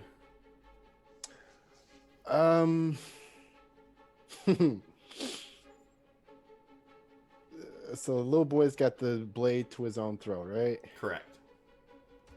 The crow is going to try and swoop in from behind where they're not looking, and he's going to try to just kind of dive bomb the blade out of his hand. You might just make me like you.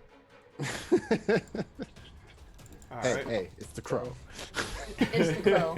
Yeah. Chaplain, it's the crow. I know the crow follows his whims. Um, It laughs at me, yes. so as your crow dive bombs the blade, he pulls it away from, like, he knocks it away from his throat for a second, and he brings it back, and as he brings it back, you see it pierce the skin ever so slightly. Okay, he's going to fly back up into the sky then. All right. And he's done.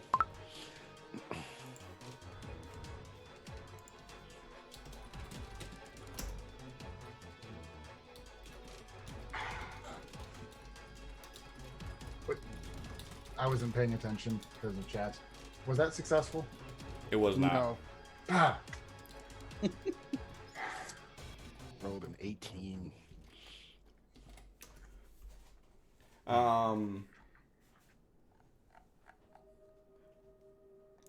And the one standing behind, he raises his hand and he says, "Mighty Helm, we have done as you asked."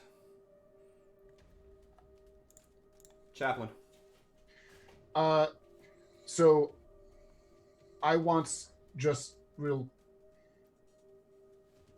As far as what Helm's beliefs and teachings hold, is there anything that would say that using a hostage is a dick move?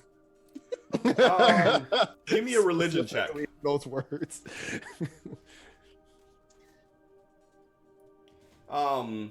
So you know that That doesn't Helm's sound Helm-like. Helm's beliefs are true balance. So whatever it takes to keep the scales balanced, he does. By any means necessary. Okay. So he's Well- not a good guy. He's not a bad guy. He just wants everything to remain balanced.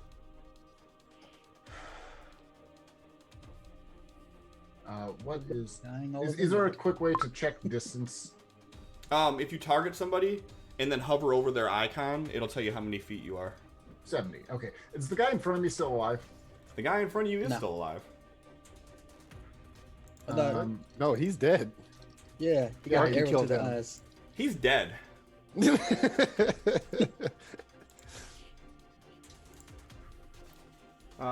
It looks like everybody's dead except for these two. Okay. Does it look like the C is obviously the child. Does it look like, or the person adjacent, are their eyes glowing blue as if they're controlling a spell right now? The one standing directly next to him or the other one? Yes.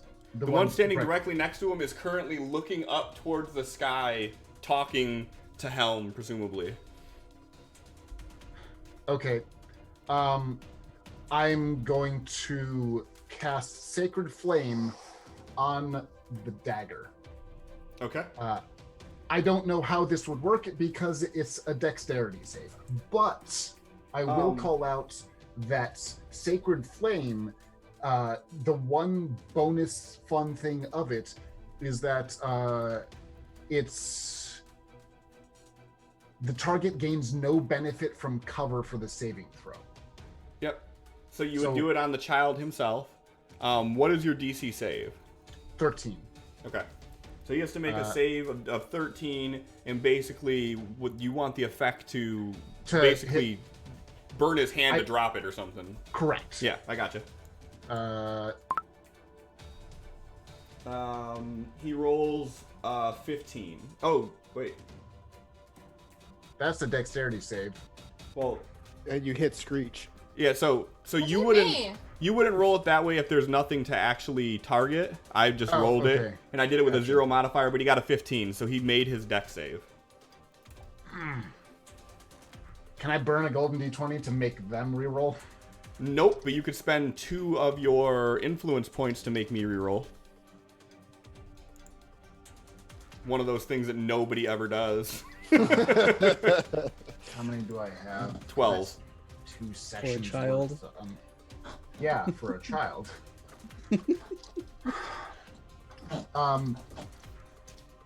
Just like straight up, if someone slits their throat, are they just dead or are they bleeding out? So typically the way it works for mechanic wise for an NPC, they are just dead. Dead. Gotcha. But you are a healer, so I mean if they die, you could attempt to resurrect a child.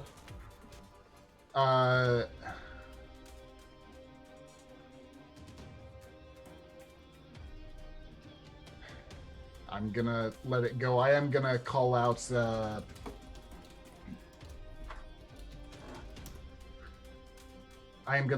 that this blood is on your hands.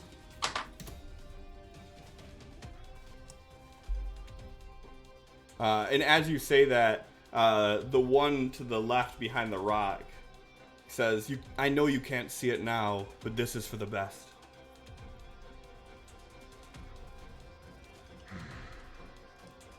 Anything else you're doing on your turn, Chaplain? Nah. Well, I moved the Smacky Doo as far as it can go. I've seen the Smacky Doo move. I've moved. I've used an action. There's nothing else that I can do. What is doing? Yeah.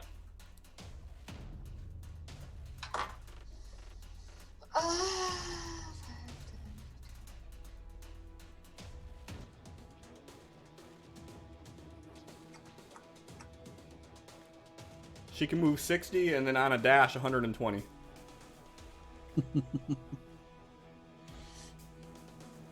Yeah. It's more if I'm trying to figure out how she would know what she's doing. I think she's gonna stay there for now. I don't think she's gonna do anything. Okay.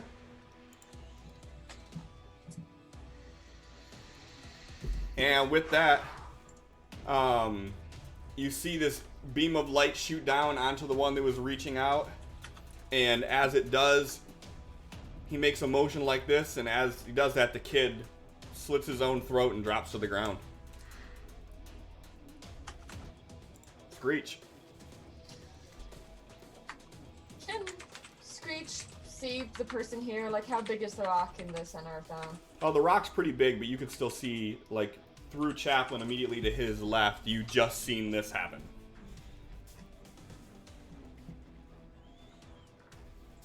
And which is the one that made the one right next to the motion? kid. You would have seen that too, most likely. At least you would have seen some of the gesture. You say the one right next to the kid, but there's only these. So this is the kid.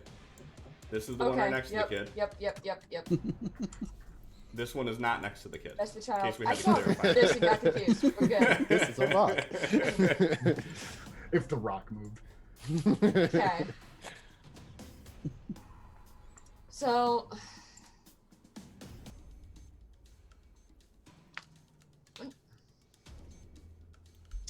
I just saw that happen.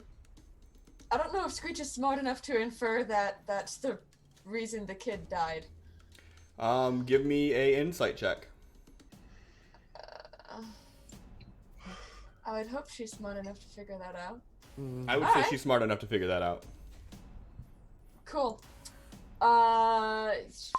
She's just gonna charge towards that person because you don't do that to kids. She's got a weak spot for kids. So, 5, 10. That's as far as I can make it. You can dash. That's true.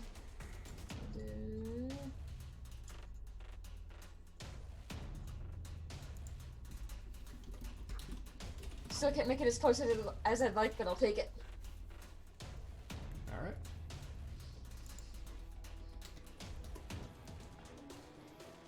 Absol. Kid's dead. I ain't gonna do what I wanted to do now. I think we're on the same pace.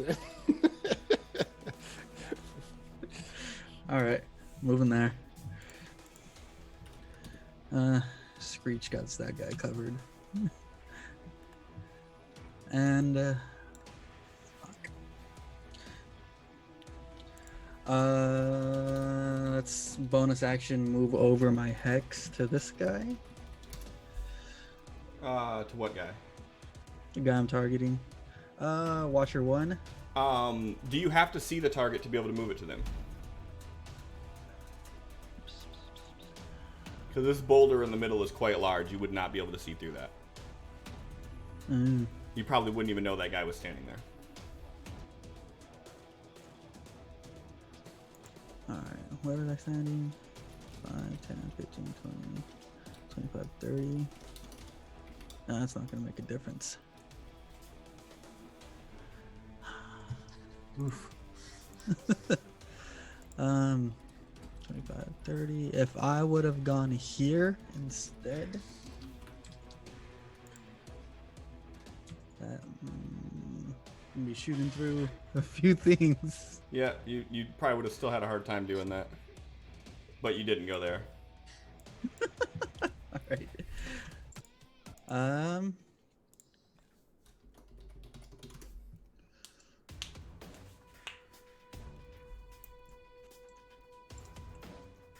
Are you and dashing? dashing. Yep. Okay.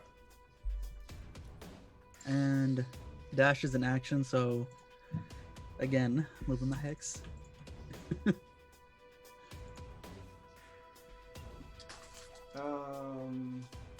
And what's that? Let's do a dexterity. Okay.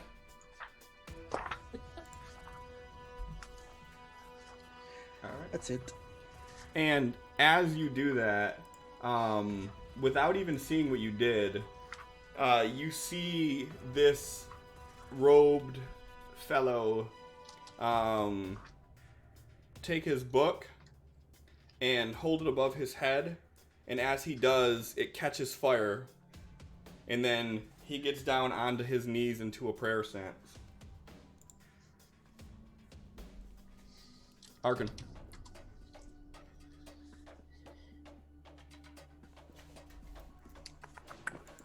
Okay. Can we talk during other people's turns? Yeah. I'm going to yell, kill the one with the book, I'll save the child. How much movement would it take for him to just step out this window? It would be considered harsh terrain, so it would be 10 feet of movement. That's me.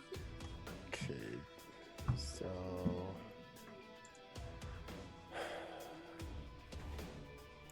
he would be able to move here.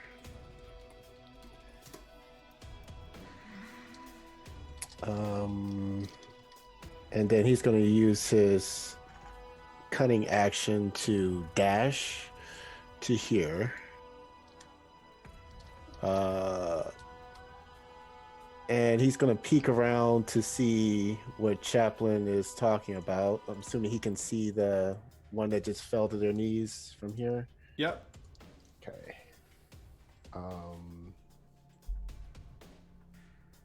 Do I need to re-roll a stealth check? I mean, a little bit late to stealth right now, but sure, if you want to. Well, coming from the other side of the rock, we haven't had line of sight with that particular person. Sure, go ahead. Okay.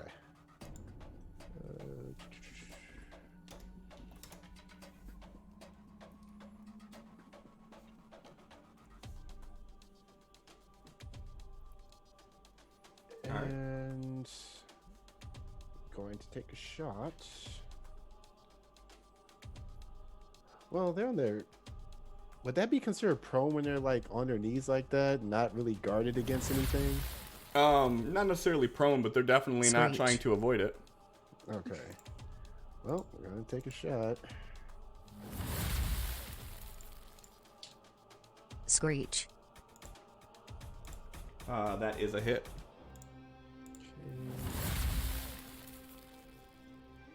Screech.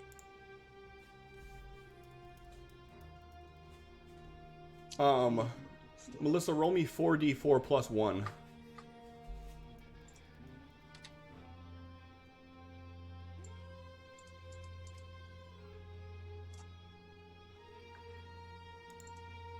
So as you shoot this bolt into the one on the ground, you see him sort of wince from the pain a little bit, but he stays in this prayer stance. Okay. What's your crow doing?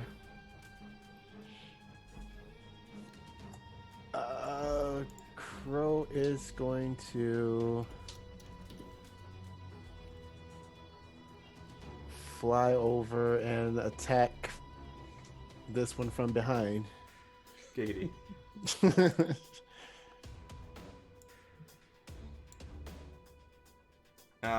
And swoops down, but just from the trajectory of where it was coming down from, it doesn't get a good enough angle to even get a peck off on it. Okay. Hold on then. Chaplain. I'm going to run in between the two of them, and I am going to use Channel Divinity Preserver of Life, and throw 10 points of healing at Screech and 10 points of healing at the child. None of this can raise them above half hit points. Okay. It can bring them to half hit points. How many hit points? 10 for each. Okay. Go ahead and... Oh, I boy, can- 7. I have the button for it. don't worry about it. I got it. Okay. Okay. And as you do that, you see the kid, like, he sort of twitches a bit, and then he just starts crying ecstatically. I'll take that.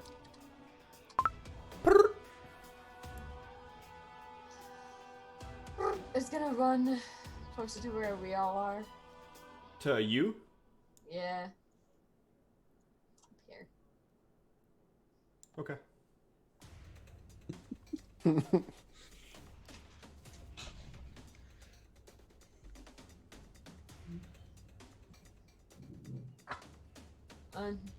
That's all for now. Okay.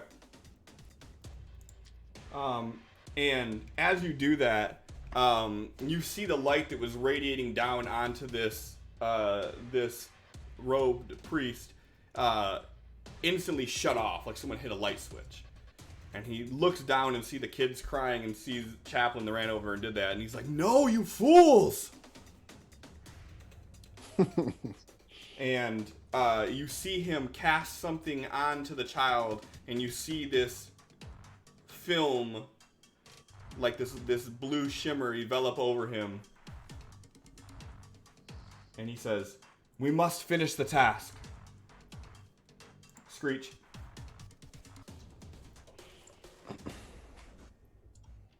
Moving forward, and I'm swinging at this guy. Screw him. I hate him. He's hurting children. That is a hit. Nice.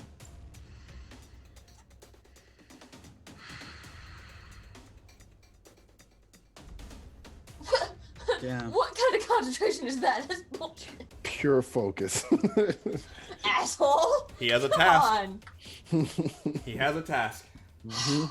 Anything else you doing on your turn? No, I already used action search. I just want to hit him again. Absol. Can I use my reaction to pick up the knife?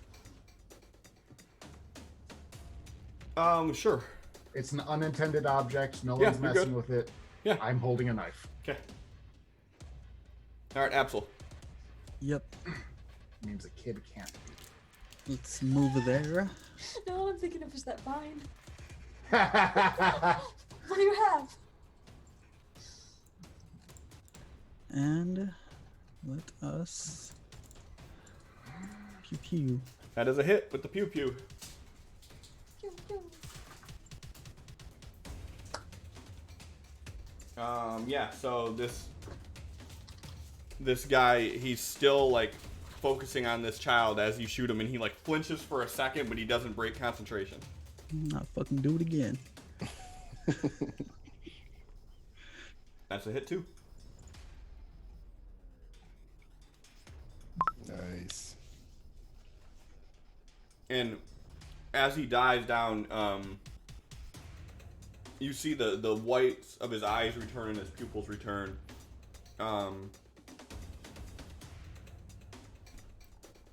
As what else you doing on your turn? That's it. He got no more movement, got no more actions. Okay. As you see the beam of light shoot down onto the one that was praying, and he stands up to make one more desperate move. And he shoots this flame towards the child, and it hits the ground right in front of him and fizzles out. So he charges forward. Arkin. My bird would like to make an opportunity attack.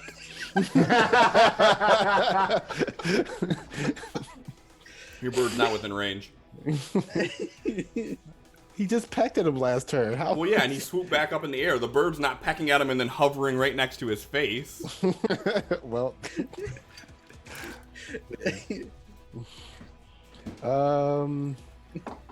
SI. Here, John, I got you. Nah, that's all right. It's a miss. Whatever. Need to All get right. that crow a kill sometime in this campaign. It's gonna happen. You know it only does Gonna be a literal 1 boss, damage, too. right? Yep. Right. Okay. Yeah, no, it's gonna be the next deity we fight. Right. That is a hit. All right. Let's put some stank on it, and there we go. Instant death. Sweet. So this guy takes off running, and as he does, he reaches his hand up, and you see this mace form out of pure light, and he cocks back, and as he does, this bolt hits him right in the back. And as it does, you see his arm just sort of twitch for a second, and he drops down to his knees, and he's still holding his hand up. And he's like, "You fools."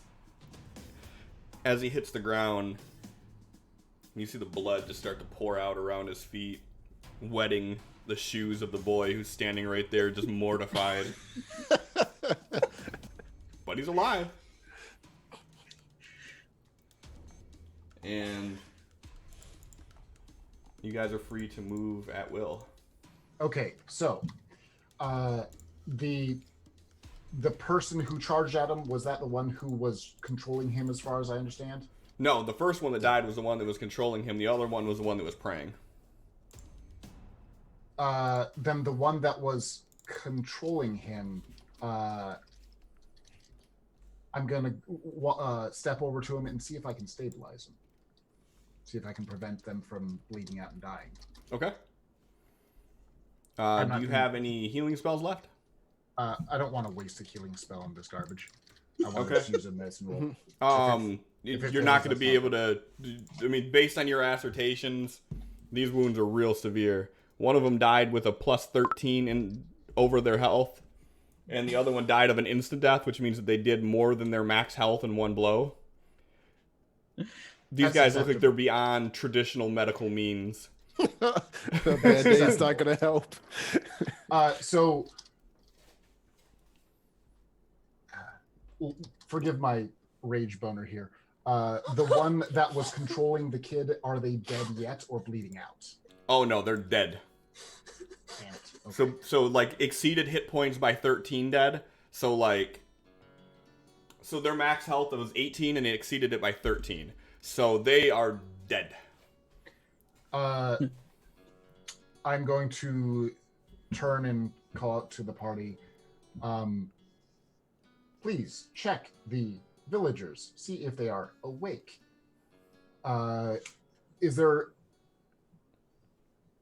See if there are surviving these. And I'm going to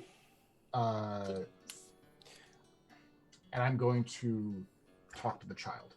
Okay. Well, Chaplain, I don't think that the chanting that they were doing that we interrupted is keeping them asleep. I've tried to wake them, even stabbed one in the house that we were by before. And as you say that, Not from the really. house that you were in, you hear this scream.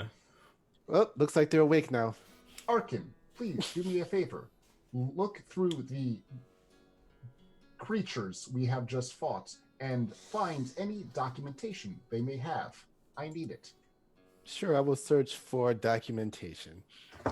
Searching for anything of value. Sure. Yeah. As soon as we I finish them knew off, that was gonna absolutely. happen, you asshole. What about documentation, though? I mean, if I come across any. Yes, yes. Damn. Alright.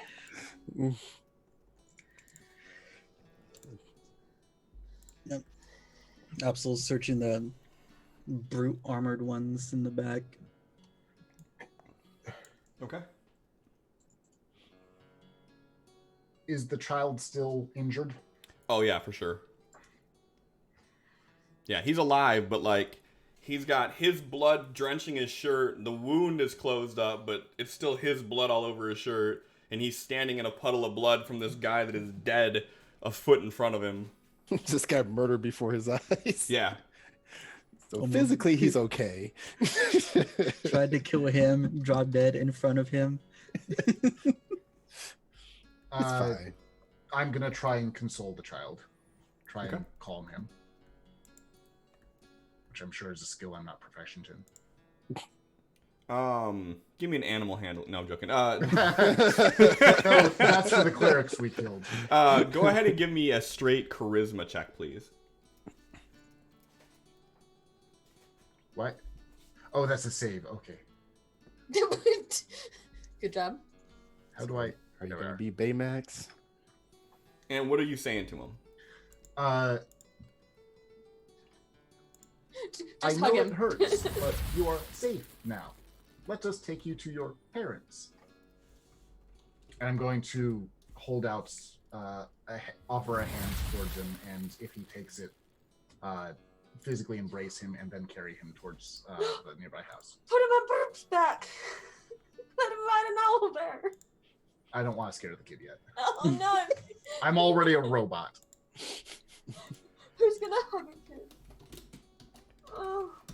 Yeah, like he's kind of like apprehensive at first, and then he takes your hand and he's just crying and like he's trying to say something, but like it's just like I'm going to walk towards the house that he came out of and open the door and just waltz in, looking for parents. Yeah, and I mean as you open the door,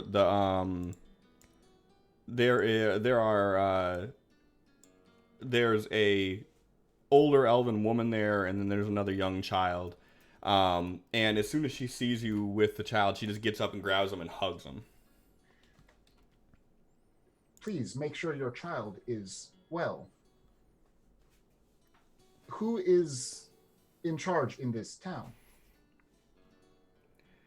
We don't have like a traditional hierarchy. What is going on? Why is he covered in blood? Clerics of Helm tried to kill all of you. We have saved you, but we need to talk. If you could please console your children, put them to bed, and then come outside to talk, so we can figure out what is going on. Handle your children first, and I will turn around and step outside. Okay. Control your kids. As Chaplain's like done talking to that person, Absol's gonna come up and kneel down next to the mother and child, and he's gonna like kind of reach out to try to pat the child on the shoulder, and if he like flinches, he's not gonna go for it. These people, they were sent here to come after a very powerful being. You're a very special boy. You're very valuable to these people. That's why we had to save you. You're gonna grow up to be very powerful and strong. Just remember that. And he's gonna like walk out all awkwardly. Yeah, you just walked in as she's like trying to console her child that's covered in blood. He's gonna prestidigitation and clean up what he can on the child. Okay. These are blood stains, but okay. Yeah, so I mean you managed to clean up the blood from his shirt. He's still kind of grimy and like, you know, still got the red mark on his neck where his throat was slit, but you know, he's no worse for wear, I guess.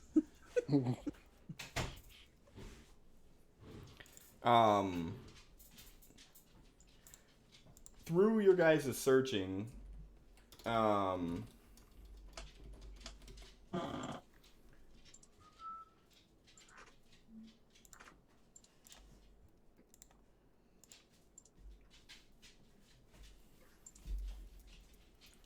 you manage to find a few things that appear to be of like arcane and divine influence. So you find some bloodstone, some cryospace, some moonstone, some onyx, a lot of stones that they must have been using for some sort of arcane focus. You find some potions, and these potions are in smaller vials, and they have like a blue insignia on them. To the untrained eye, without doing any sort of roll, they look like healing potions. And you found a scroll on the one. It was folded in half and tucked inside of his book that he was reading from. And the scroll has a wax stamp on it, and that wax stamp has the insignia of Helm, which is the glove with the eye. And also, obviously, the one's book burned up, but the other one, it still has his book there. Who has that book? Arkin found it. Whether he gives it to you or not, it's all up to him. That's his discretion.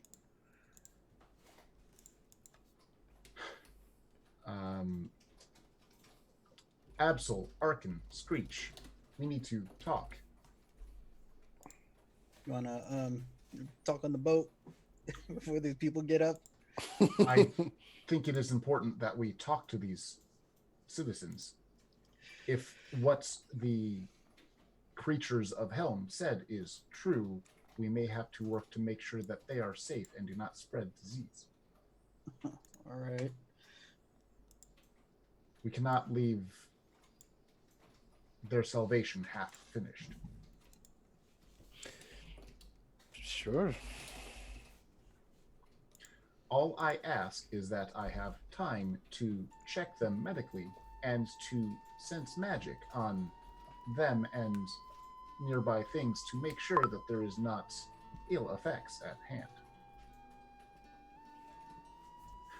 If you have any of the documentation from the creatures we just fought, that may assist.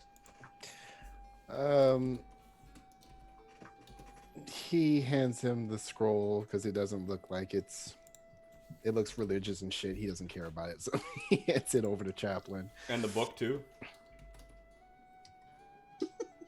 I wouldn't say all that. Okay. He turns out he flies up on top of this rock, lays down and starts flipping through the book. Okay. Are you giving him anything besides the scroll? Not yet. Not while these people are getting up and stuff. Okay. Okay, this scroll, you said, is sealed with a wax seal of Helm? Yep. Okay. In my experience, do scrolls ever activate just by opening them? It depends on the nature of the scroll. It's not unheard of crafty casters actually putting wards and whatnot on them, so if you open it incorrectly that it could trigger it. Whether these people are smart enough to do anything like that, you don't know, but it's not unheard of. I'm going to be careful with this. I'm going to pocket that for the moment.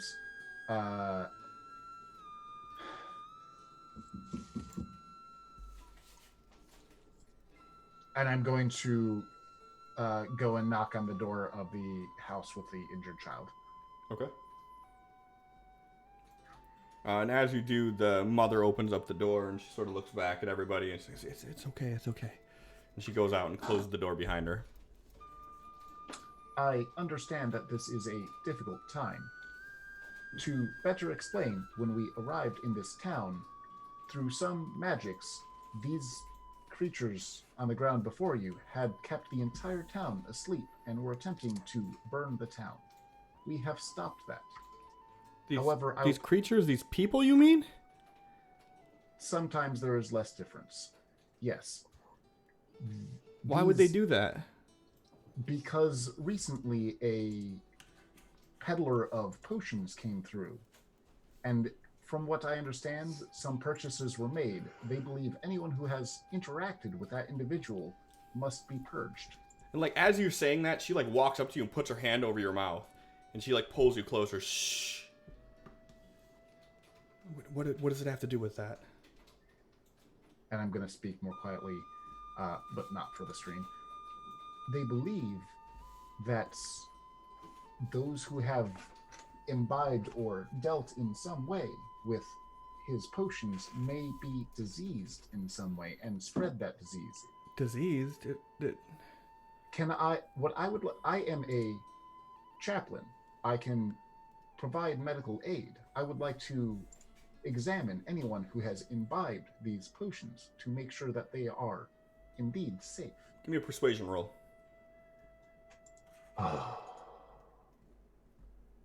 Not proficient, but I'll take a 20. There's no need. The potion did what it was supposed to. This time yesterday, my boy was near dead. He couldn't even drink the potion on his own. We had to feed it to him. And look at him now. He's up and about. You may notice a wound on his neck. The people here did attempt to kill him. My magics saved him. Would you please allow me the chance to investigate him to make sure that he will not be further harmed? She nods and opens up the door. She's like, Thank you. Arius, come here for one moment. To be completely sure, I will need a few minutes. And when the kid comes up, I'm going to first just look him over as thoroughly as I can, medicine check, just to look for signs of disease specifically. And if that comes up with nothing, I am going to ask her to allow me to take the time to sense him for magic and take a 10-minute ritual spell to sense magic. Sure, give me a medicine check. I mean, he seems perfectly healthy. Okay. I apologize for interfering, but the only way I can be sure something serious is not going on is through a ritual that takes a few minutes. If you would please have the boy can be sleeping for this. I will simply sit by his bedside. It's fine. It's okay. Just do as the man says. Then I'm going to take 10 minutes to cast detect magic as a ritual. Okay. As the 10 minutes is going on, Screech, what are you doing?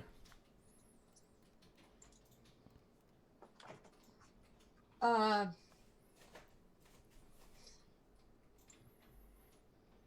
was sitting close to the people I know with. Because I don't like being alone. I don't know anybody here. And they're friends.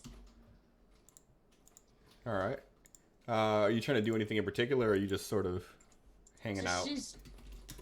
She looks awkward as fuck. Like, if she could look angry, she would, but, you know, this bug-eyed and... Hey, I have a game on my phone called Angry Birds. I know it's possible. Facts. Alright. Arkin, what are you doing? Flipping through the book to see what is the contents here. What were they messing with here? It is a book that mostly just seems like it's religious text. You can feel free to do a religion or an arcana check or a investigation check if you're trying to find out anything more about it. Wow. There's mentions of rituals and whatnot in here, but I mean, it seems like a religious book. I'm going to call out while performing my ritual if there is any other items that have been found that need to be identified. I am checking for magic. Please bring them to me. How fortuitous. I'm actually not referencing the book. But I've seen like books burst into flames and all sorts of funny lights and shit. So So the contents of this book, just from what he can tell, is like all like religious type spells, like radiant. Not even spells. It's like religious text. It's like talking about like through the few pages that you flip through, like the escapades of Helm and how he became the Watcher and like what his duties are to, you know, maintain balance. Yeah. Like the rituals that they're talking about are just like talking about things that like people of the order do to praise Helm and whatnot. Like there's nothing doesn't really. that sound exciting? Yeah. He's What you gonna, yeah, he's gonna close it and like throw it in the general direction of where Chaplin's voice is coming from. This book just hits the ground and just scuttles across the dirt. Thank you. I'm going to assume Arkin. What's Absol doing? Taking a nap. Okay. As soon as his brother flies up there, he's like, "Wake me when we're ready to go. I'm gonna rest." Sure. You just climb in that bush. No, leaning against a rock. Okay. There's like a little. Oh, no, mine is not. I thought there was an opening right there. It's fine. There could be an opening there. So yeah. So 10 minutes go by, Chaplain, and you finish your ritual. Okay. Sense magic on the child, sense magic on the book. And if both of those come up clear, I'm actually going to get up and start walking around. So both of those show magic. Neat. What kind of magics? So you notice that the boy has the same properties as the potion. Evocation? Mm-hmm. If I'm going to take a minute and really hard focus on this kid to try and pull something more as to what does it look like he's going to explode at some points, you know. Is he ticking? So I want to say this to be meta, to kind of almost all healing magic is evocation. Thank you. Okay. I didn't know that. Yeah, so evocation is what you're seeing from it. Through your knowledge of magic and whatnot, you can't think of anything that would make him explode. You're like going through your Rolodex of like what could happen to this kid from drinking this potion, and nothing is coming up as far as like that's standing out that could happen to him right now. Okay. I am going to inform the parent, your child does sense magically. However, it is restorative magic, as best as I can tell. My only concern is if that magic dwindles. Do I get the feeling that this magic on him is temporary? Not that you can tell. Like, it doesn't seem like when you're sensing it, it doesn't seem like the magic is like in his gut or like on his person. Like, he is emanating this magic. Interesting. And I wouldn't see any signs of that magic spreading. No. He's touched or okay. Not from what you can tell from here, no. For the moment, I believe your child is safe. Thank you. What about the book? The book's the same thing. Like the book it has a lot of evocation properties to it. There's a few other like hints of like abjuration and whatnot from it, but like the main text of it is just an evocation. And the scroll I pocketed. The scroll. I'm gonna make you work for a living. No, you're good. The scroll is giving off an evocation aura as well. Okay. I'm going to stand up and I'm going to walk up to each house and kind of peer in the windows to see if any other citizens of the town have the same aura. Sure, give me an Arcana check. Neat, not proficient. Skills, Arcana. Nice. Searching through, you see a few people that appear to have some spell casting ability to them. but nothing that is too out of the ordinary for the time and place that you live in. Other than the corpses of these people that are emanating strong auras of magic. Yep. Okay. This big house on the right, slightly bigger than everything else. Yep. Is it just another house, or is it? Nope. So as you peer in over there, that appears to be like a almost like a town square. Like it looks like a central meeting place. There's like a communal cooking area there, and as of right now, there's nobody in it. Is there a bell? Sure. All right. I'm gonna drop the detect magic. Absol, Arkin, Screech. There is a town hall nearby. I understand you're eager to leave. However, I think it would be best to inform the citizens of this town what has happened here before we depart, and perhaps rest here for the night, as I do not expect anything else to... Regardless, would you be okay with me ringing the bell and informing the townspeople of what has transpired? What are you looking to accomplish? To have people know why they were attacked, so that perhaps they may not make the same mistakes in the future, and have them understand why there are corpses in their street. And perhaps gain their trust and friendship should we ever need a place to rest. He scoots over to the edge of the rock and looks down at Absol and just waits. Absol's asleep. He's gonna take a little pebble and just drop it on your face. Time to go already? I'm gonna repeat. Like sits up. I'm gonna repeat the question to Absol. So I got woken up to let me know that we're gonna stay here longer. I'm He asking like looks up. Absol, please understand. I'm trying to respect the wishes of this group and not act before speaking to you in a way that you may not wish. Is it acceptable for me to do this? Yeah, go for it. I mean, Screech. She repeats, acceptable, back to you in your voice. Thank you. Please enjoy your rest, Absol. try to get a boat out of them. Like, Yes, gets and don't back forget down about against the rest rock. of our awards. We're heroes after all. I will try my best. Yeah. I go over to the town square and I obnoxiously ring the bell.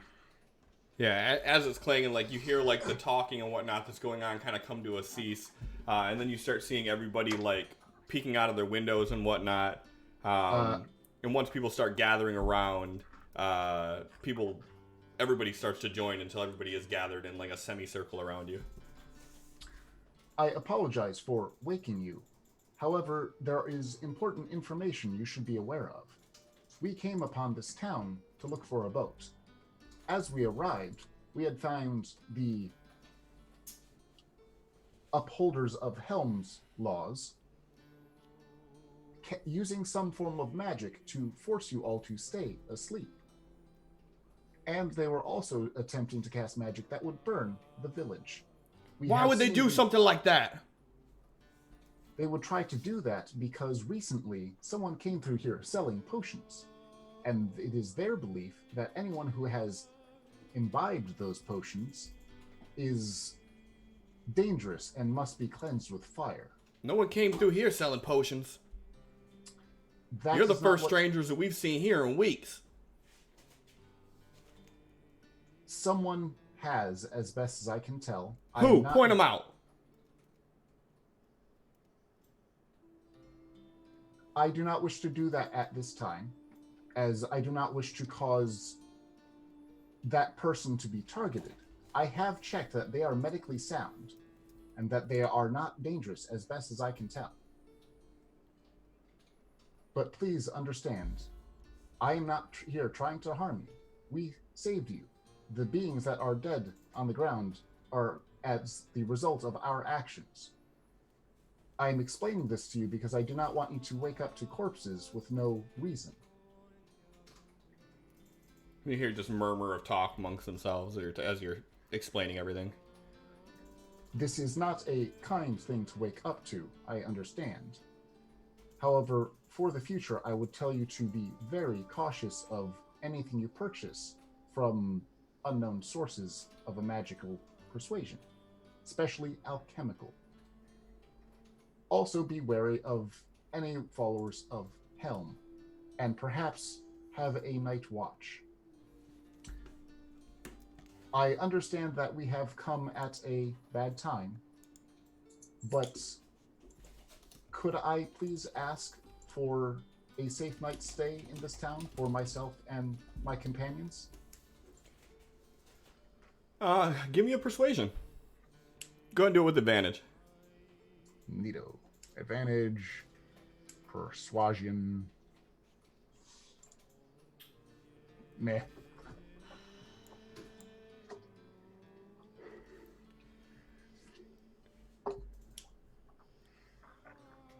Y'all can sleep in the town square if you want to. We ain't got no spare beds. That is acceptable. We also we can deal with the minutia in the morning. I'm happy to answer any questions and give you the exact details of what has transpired within reason. You hear To another help voice you- out in the back like, can we keep their armor? Absolutely. And I would encourage you to simply throw their bodies in the ocean when you're done with them. They do not deserve a proper burial. We eat out of that ocean. We ain't throwing no bodies in it. Then one hole should be sufficient for them all. Like, as you say that, like, people start breaking up and you see them already over there Uh, stripping the bodies. Sorry, Burn I 'em. took all the good shit. Have I seen many children in the town? There's a few that you've noticed, yeah, when you did your walk around. Okay. So, as a out-of-game information for people watching and so on, I intentionally didn't tell them that the child specifically was the source because I don't want the town lynching a child, because I feel like that they might do that to try and make sure that they're safe. And that's why I didn't give them all the details.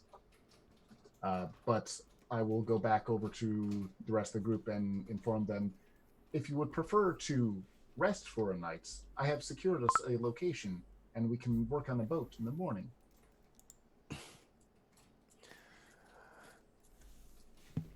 Wait, is it? Arkin, It is daylight. Oh well. Arkin still laying on top of the rock, and he's like, feeding little food to his crow, and he's going to message Screech, and he's gonna say, "So between you and your little owl friend, can you go and check to see if there's any tracks left from a wagon coming in or out of the town?" Horses.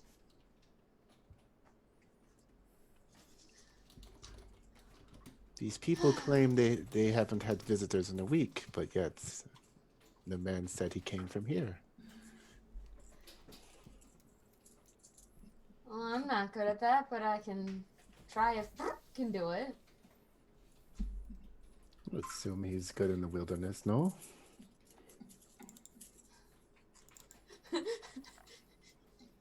Just confusion. Go ahead and give me a survival check with advantage.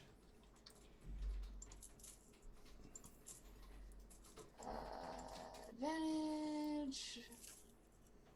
Ah, yes, survival. I am so good at this. Okay, so what are your intentions? Walking with to see if there are any like wagon tracks. I feel like those a wagon would be heavier and just like Straight lines. Mm-hmm. leave something that's kind of fairly obvious and just like Okay. Hoof prints, stuff And how like far that. do you plan on wandering outside of the fences, for lack of better terminology?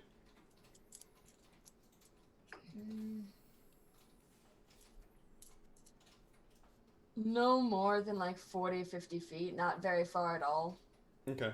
I mean, if you Seeing just if anyone walk, came if you're just into walking town. up and looking, you don't see any obvious signs of like a wagon. There's horse hoofs that you've seen, but it's kind of embedded in like the dry dirt, like it could have been there for a while. But you're not noticing like any ruts or anything from like wagon wheels.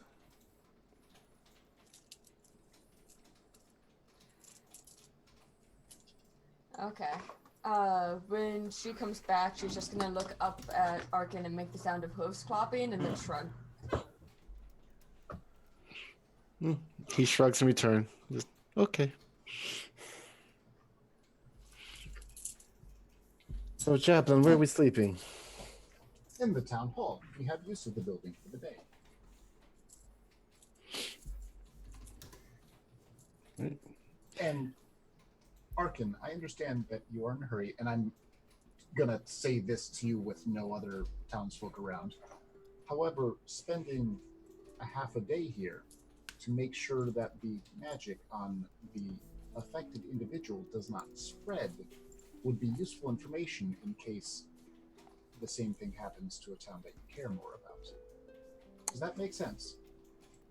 I have given not a single objection to what we are doing. I appreciate that. I'm simply trying to make sure we are all on the same page. Do you have the capability to disenchant something? I can cleanse some things. And as you're saying that, the little boy that you checked out, he walks up to you and he sort of pulls on your claw. Robes, yeah. Yes. He's like, "Thank you for everything," and he holds out this little sack that looks familiar, and inside of it there's the 50 gold coins that you had in your backpack. When did I lose my coins? I like this kid. Thank you, child. Please, is he hurt still in any way? Not that you can tell. I mean, Okay. he seems a much better spirit than he was 10 minutes ago. Thank you. Please, come talk to me if you wish.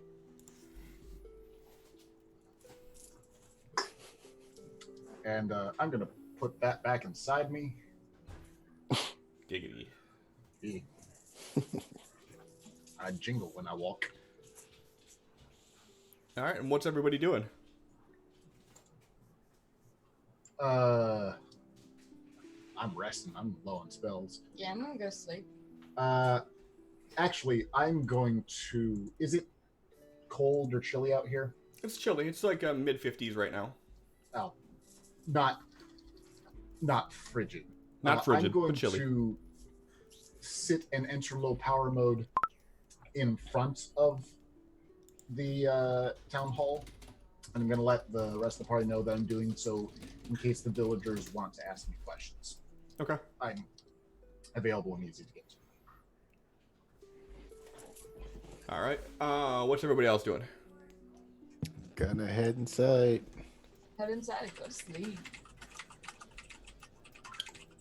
Absolutely, you Still just go asleep. chill next to the rock. Yeah, he's still asleep. Okay. We're back to sleep that fast. I've been talking for a while. Like, fuck y'all. Pulls his hat over his face. That fast man. Crow comes back out, lands on your chest, and just pecks at your head. Is this? Are you with the bird or are you my brother right now?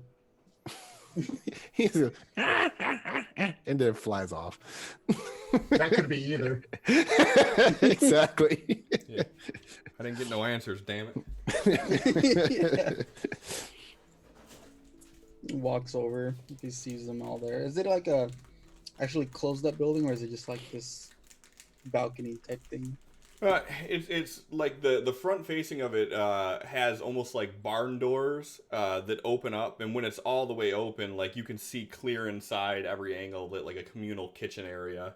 But if they're in there sleeping, I would assume they probably pulled the doors closed. I'm going to flip through that book Okay. and take some time to figure out what it says and what its relevance is to them. Sure. because we got some time. Sure. Screech. Come on.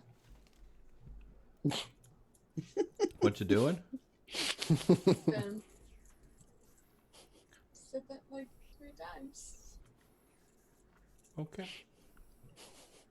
I was just like, what I miss? Like I said. All right, so you guys trying to get a full rest in then? Yeah. Yeah. Okay.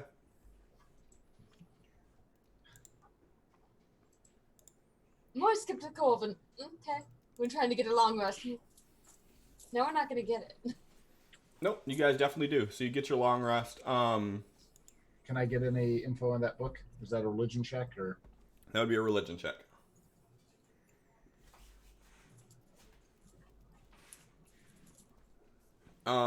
Without sacrificing your long rest, you see that there's a lot of talks of the way that the Watchers organization works and what people have to do to climb ranks.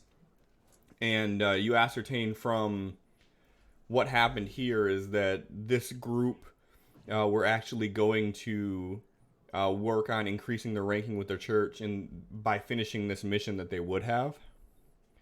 But the absolution of Helm's word means that they were willing to lay down their lives on the line to do this, which is why the one stopped fighting and just went to a prayer stance. Because had they have been successful, whether he lived or died wouldn't have mattered. He served Helm. You see that there are some specific boons and whatnot that people can earn from worshiping him, but you didn't really get into being able to figure out like what's needed to acquire those. Do I have a symbol of Helm on me? I'm sure you do somewhere, yeah. That's unfortunate. Okay. Fuck this guy. It's an LED light. You just got to reprogram it. Yeah, I'm gonna make a mental note to never turn that one on again. But again, the main mantra of Helm is true balance. Yeah, and I was designed to help people pray to every deity and work with everyone, but I'm no longer in that temple and I can do what I want, and that means I may trim down my god list. That's fair. Still going to be polytheistic, but fuck Helm. Anyone who decides that using a child as a wagering tool in combat is not a god I want to pray to. That's fair. I feel like you're personally attacking me, but that's fair. The fact that you can pull an emotional response like the character is a wonderful thing, and I think it was awesome. But character development is character development. The anger here is the character's anger. I like it. Chaplain's gonna be godless at the end of this. The atheist cleric. Yeah. Fuck them all. Hell science. It's gonna be all his face on all his dials. It's gonna be him in different emotional states. Like, do you live or do you die? It's a smiling chaplain. You're lucky today. So you guys wake up, and as you wake up in the morning, it seems like unnaturally warm for this time of the year. You wake up without any chill or anything. For lack of better terminology, it is the perfect temperature as you wake up. Suspicious. I'm suspicious of everything. Well, Bob is, Chaplain isn't. Sunny day, something's up. If it's not dark and stormy, something's about to attack us. Screech is too dumb to be suspicious. Would you like me to try to acquire a boat, or do you think someone else might be more suited to social aspects? I mean, I'm good at the talking and shit, but they like you. Talking and shit. Talking to shit. Yeah. Fair. Thank you. Where physically are the boats? Top right house? Yep. All right, I'm going to go knock on that door. So as you guys open the door, you notice that everything outside is sort of desaturated and hazy. Not like a fog, but almost like the color itself has been sapped from the surrounding area. And as you look around, you see nobody. Arkin, can you please scout the area? Having regrets about interrupting that ritual already? I do not know. This bird takes off from his shoulder and starts flying about, and he's gonna go and head the other direction. Okay. What's everyone else doing? Are you just waiting to hear back, or are you meandering Checking yourselves? houses, Okay. seeing if there is anyone. As you open up the doors or look through the windows of the homes, you're seeing that there is nobody here.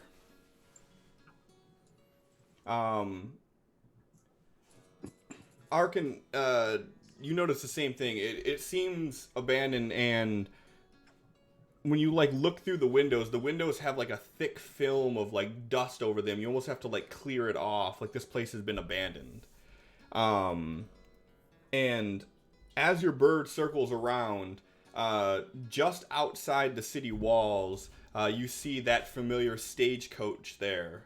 And you see the gentleman that was selling the potions is standing against the stagecoach with his cane inside the hole, but he doesn't have it opened up. As his bird relays this to him, he will walk back over to Chaplin's and, well, your friend is outside of the city. I do not have any friends beyond this group. Do you mean the child? I believe you called him the snake oil peddler. Ah, I see. You used friend in a indirect manner. You're so funny. Well, there is concern. Clearly, he is the cause of this haze. The question is if questioning him will be dangerous to us. Do you think we can escape whatever this is, or we should speak to him? I'm sure if he wanted us dead or captured, he would have done so. So if you want answers, I would suggest talking to him.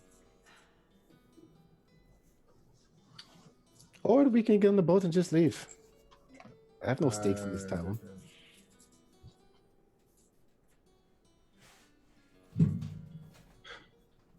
Do you think he would wait an hour?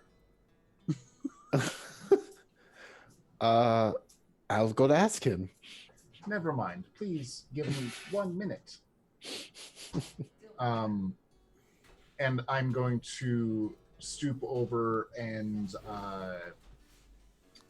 kind of pull through some of the cards in my pack, various tarot cards and whatnot from various religions. And I'm going to cast Augury, level 2 spell, to ask, will speaking to the snake oil peddler cause us harm? And I get, that's the weal or woe within a half an hour thing. As you do it, you don't get a response back from it. And you almost feel like you casting the spell was unsuccessful. You don't feel like you even burned a spell slot. Interesting. I think the only answer we have is to speak to him. For better or worse. What did you try and do? I tried to ask questions of the gods. And while normally the answers to this are not perfect, I normally know that I have asked the question. In this case, I do not think the question was even asked. Cliff Arkin, when he tells him that, will pull out a dagger, flip it around in his hand, and he's going to try to cast Booming Blade on it to see if anything happens. Okay. What level spell is that? It's a cantrip. As you do it, you feel like you're casting something, Mhm. but you almost get like this feeling of when you were first trying to learn magic and like you did everything you were supposed to do and it just didn't work. You almost get that feeling of defeat, like that's coming back, like you're trying to do it but nothing is happening. I'm afraid magic isn't going to work here, and I'm assuming that our friend is asking us to come speak with him. One last diagnostic, perhaps. Absol, can you check for eggs? Hmm. See if that Um, works. I don't know how I feel about doing that again. Then let us go speak. Yeah, I wanna. Let's just stop the bullshit and talk to this guy for reals. All right, let's go talk to him. So as you all walk out, you see him standing there and he's leaning against it and he sort of stands up straight and you see him smile.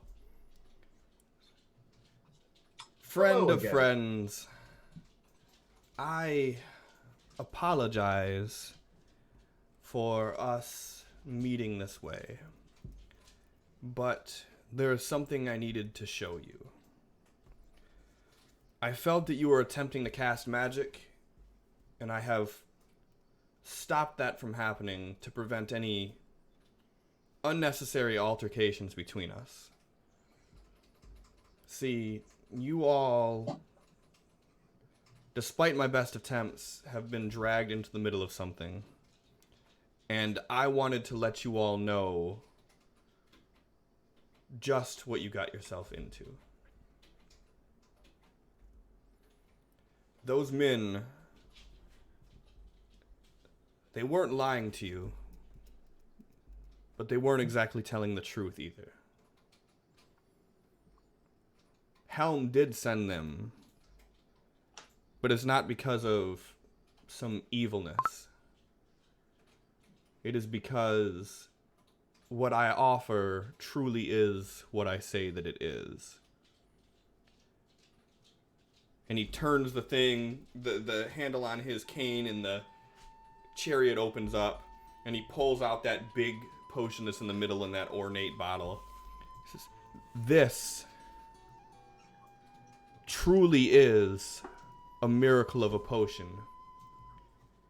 And it cures the number one killer of all mortals. Mortality.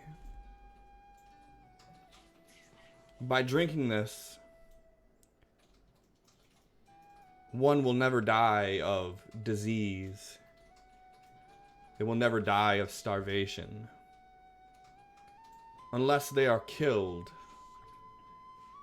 they are, for lack of better terms, immortal.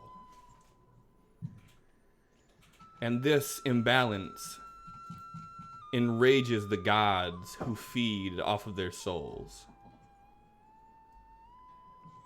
So their solution is to kill them the one way they can die, at the hands of another." How does one acquire such a potion? It takes years and years of finding the right formula and years of knowledge of being able to handle the ingredients exactly as they need to be. I have been around far longer than I care to admit. And this has been my life's work. And what you have walked into is far larger than it may seem on the surface. And what I would like to show you is what you may have prevented by stopping them from killing that child. Please continue. Well, if you don't mind, follow me. And he turns the cane and it closes the chariot up and he pulls it out and he hops up and he sort of ushers for you guys to hop on. Is it a really sturdy looking cart? He seems pretty confident in it. Okay. I will climb up and sit as close to him as I can.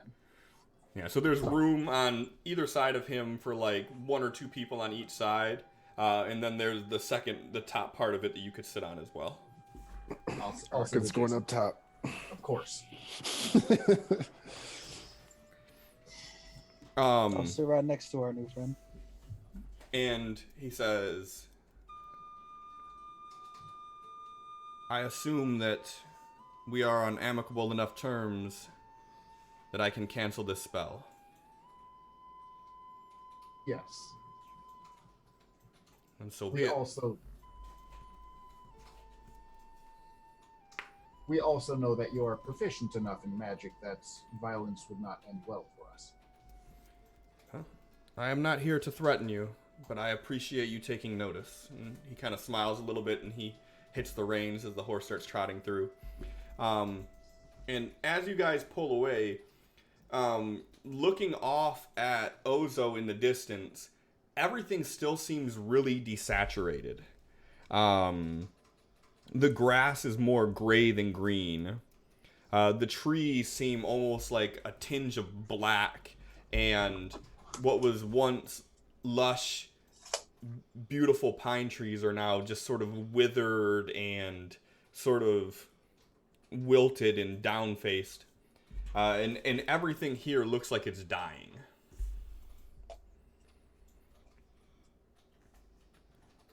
What you're seeing here is a glimpse of the future. And had they destroyed the child, this almost certainly would have came true.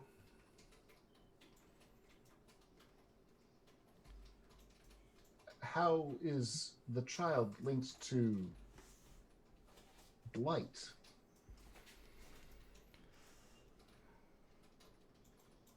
I know that you've heard of the butterfly effect, and it's often used in ways to emphasize how one small thing can cascade into a large. But this is indeed what happened. It's not necessarily the child, it's the fact that Helm's watchers would have grown stronger. They were doing everything they could to follow me and to stop me at every angle other than face me directly. They are trying to garner the souls that I am attempting to save. Do you have concern about the unbalance you create? I do not. Balance is not my game. I offer a product. They pay me gold to receive it, and I deliver the goods. It is a transactional agreement. I do not have a faith or a noble skin in the game with this. This is business. And as he says that, he snaps down on the reins and the horse begins to pick up speed. And the horse begins traveling faster and faster and faster than any horse should be able to run. I'm going to hold on for dear life because this is the first time I've probably been on a wagon. Yeah, this is going to ruin all your expectations for wagons in the future. I'm picturing like the Willy Wonka tunnel scene. Yeah. Mm-hmm. Yeah, that's not too inaccurate. Arkin is going to pull open his cloak and like his little bird's gonna hop inside there and he's gonna bumble him up. And he's gonna say, so who is it that you work for and what do you get out of making people immortal? I don't work for anyone. And what I get from this is rich.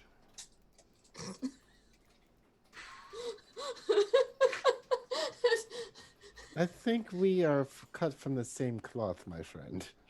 As I said before, my intentions are not noble, and I do not pretend that they are. But I worked a great deal of time slaving to get this formula right. I'm sorry to interrupt, but could you please slow down? This seems dangerous. Sorry, it felt appropriate. This is something that I must show you. Continue. He's got to hit 88 miles an hour. Get struck by lightning. We need 1.21 gigawatts. Think my vibration that And big. what of the other people from that first town that we came across you at? And what of them? Well, the one guy got the benefit, but didn't end well for him in the long run. But that part, obviously, not your fault. But the rest of the people were plenty upset that they did not get the same rewards. Well, Helm's wrath is a bit steep.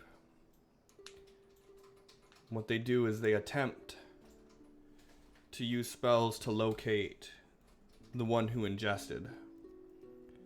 But Helm wants anyone who's seen or anyone who knows anything of this potion to be killed.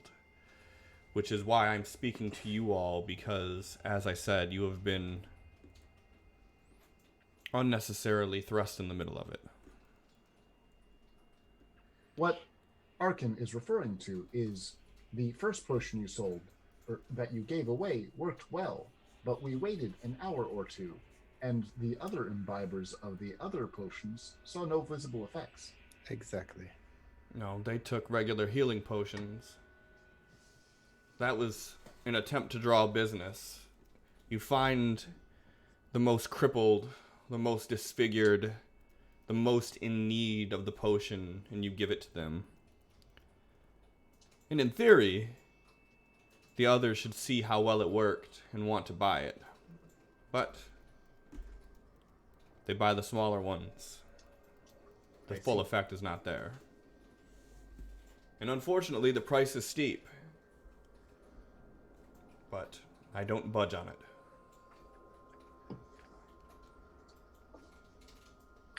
So, what do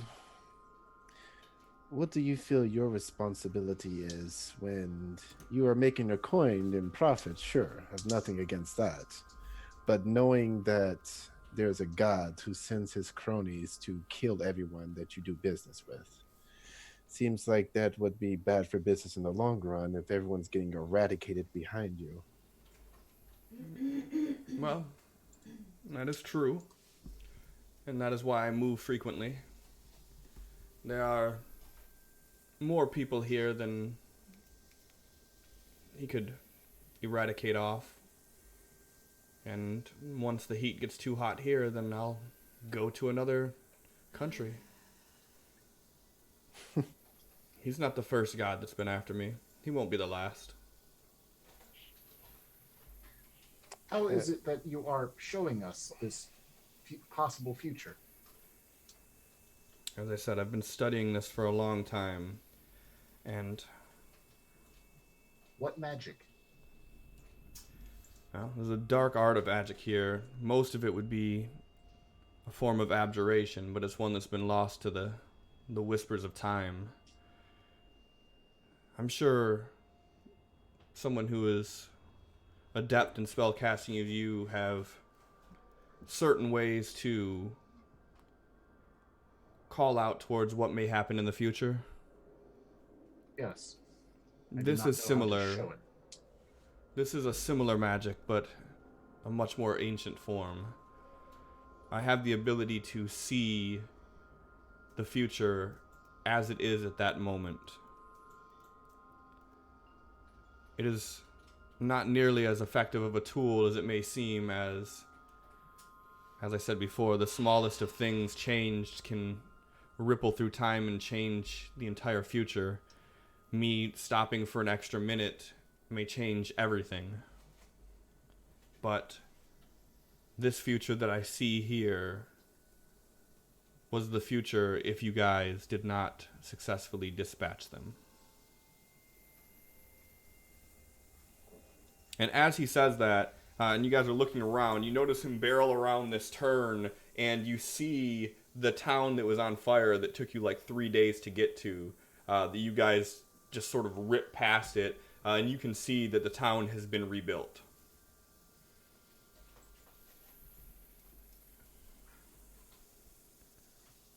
Yeah. I want to make an insight check or in some way get a gut feeling to see if I think he's lying about any of this. Sure. Is that insight? Yeah, that would be insight. Yeah, No. no, he's telling the truth. Yeah, everything seems to be legit, and more so the fact that you're able to see everything that he's talking about as he's saying it kind of unfold.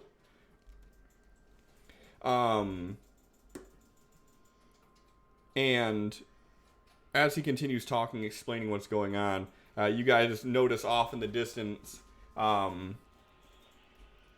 like, everything is starting to look more and more familiar. And you see that, like, you see the towers of Falmore as you guys continue to pass through, but for a moment it's there as it wipes across the horizon.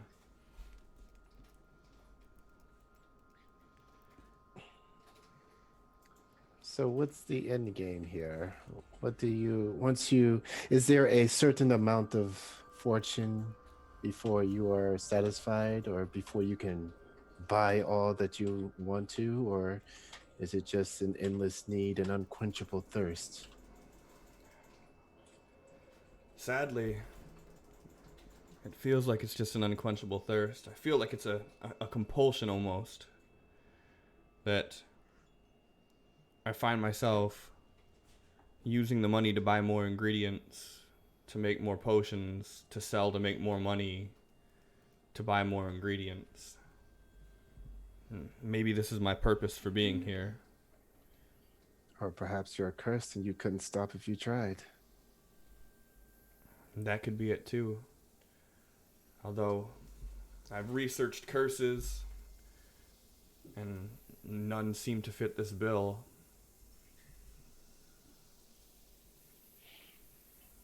Are we still moving at a stupid blazing speed? Yep. Okay. You guys are noticing the windshield woods just sort of zipping by to your guys' right. I have many questions to ask you, but I think I should wait until after this is done.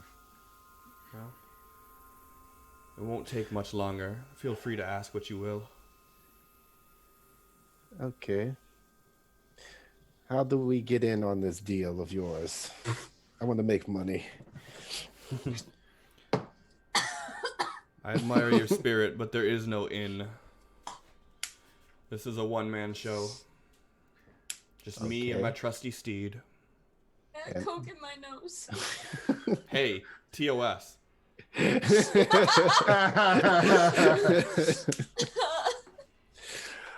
Okay, well, how much for one of your immortality potions? There is someone who's in dire need of one. As I said before, it's 10 platinum for a potion. What if they give it to me on a loan? Is And 10 platinum 100 gold? Yes. I could pay it back when I see you next. Arkin. Never mind. And as you say that, you guys feel this jerk as the horse comes to a complete stop. And as you look in front of you, the plains sort of cliff off a bit into this rut, and you see these giant 30-foot stone walls that look like they're haphazardly built. Part of the walls have collapsed in different areas. This is what I wanted to show you. This is the result of Helm gaining too much power.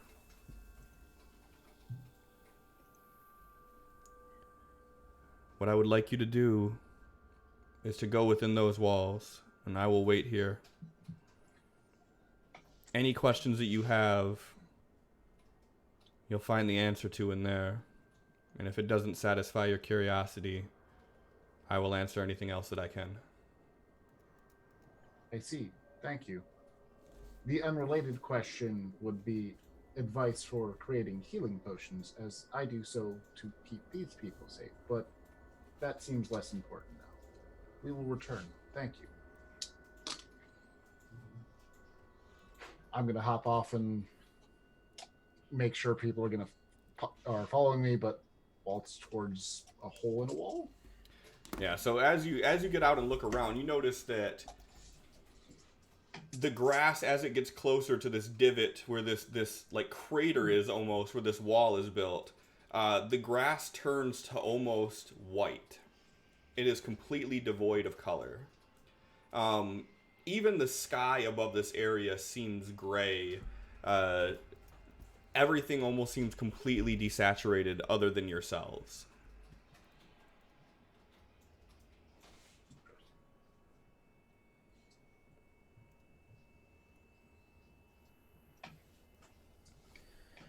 Continuing to find a way in, Well, I guess. we're here. Have we gotten through a wall? Well, the wall is about 50 or so yards in front of you, but it's, like I said, it's about a 30-foot wall, so it's pretty huge. And there's like a path that's sort of, it looks like a makeshift path, like a walker's path that has been dredged through the grass into an area where the wall sort of has crumbled, making an opening. And as you look around, you can see that there are other like foot trails that sort of lead to this. It seems there is a path. And I'll walk that way. Just to confirm that I am not malfunctioning, is everything green to the rest of you? Great. I know what I said. My eye gems are green. Something back when Beryl and I started, we agreed that greens and grays mix up for us because our eyes are green. Oh, that's funny. Yeah. It took 13 sessions for it to show up, but it was from the beginning. That's funny. I hate you. Yeah. I hate you so much. I will use that against you in the future. That's fine. It's a walls are fun. Greens and grays mix up. This is more like a gray, buddy. Apologies. Like, But it is all a single tone. yeah. Thank you.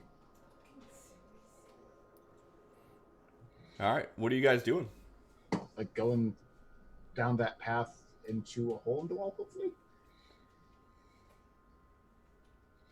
Okay. I'm just walking until I see something that stands out. I assume we'll know. So as you're walking and you get nearer towards this wall, you hear this growl. And as you look to the side, you see coming out of this bush is a dire wolf. And this dire wolf, it looks like it's on its last leg. It has like bone plating sticking through tufts of matted gray fur, and it sort of snarls at you as it walks up, and it just walks past.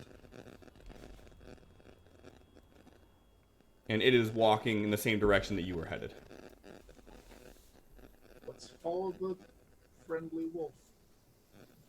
Give it some distance, but let it go first. It can search for traps.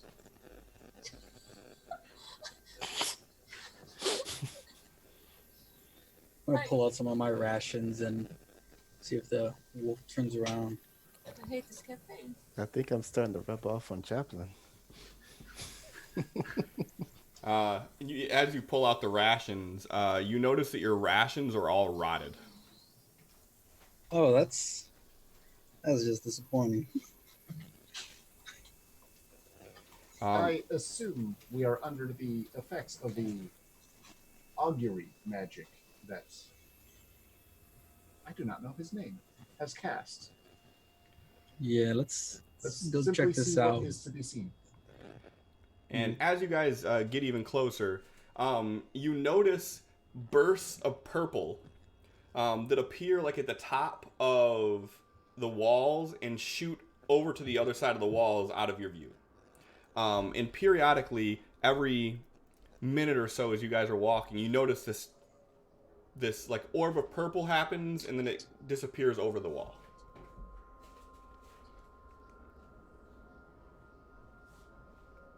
Interesting. Huh. And as you guys walk in,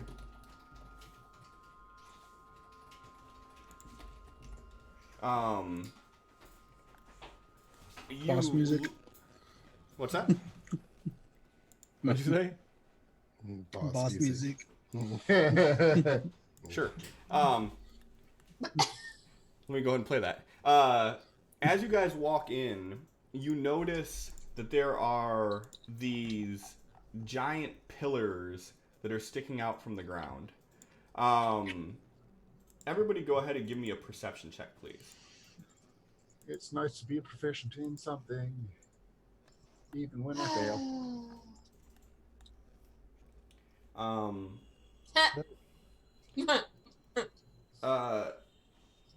shit is broke.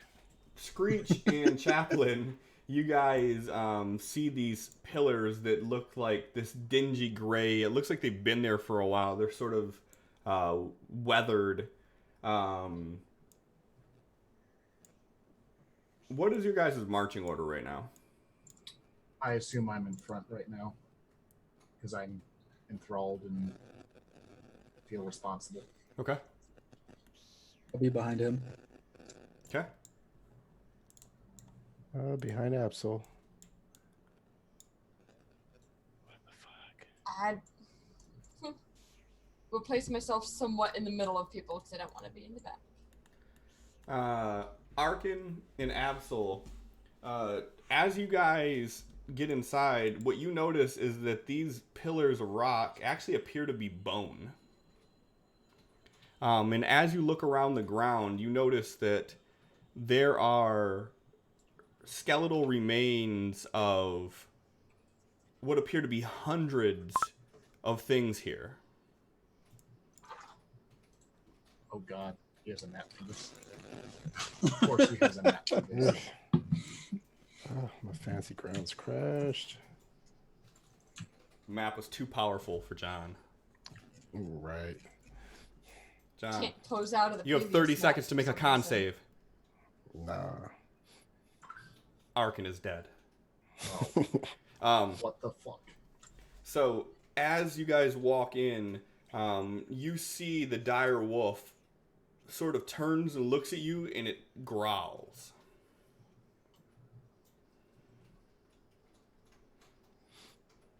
Arkin points his crossbow.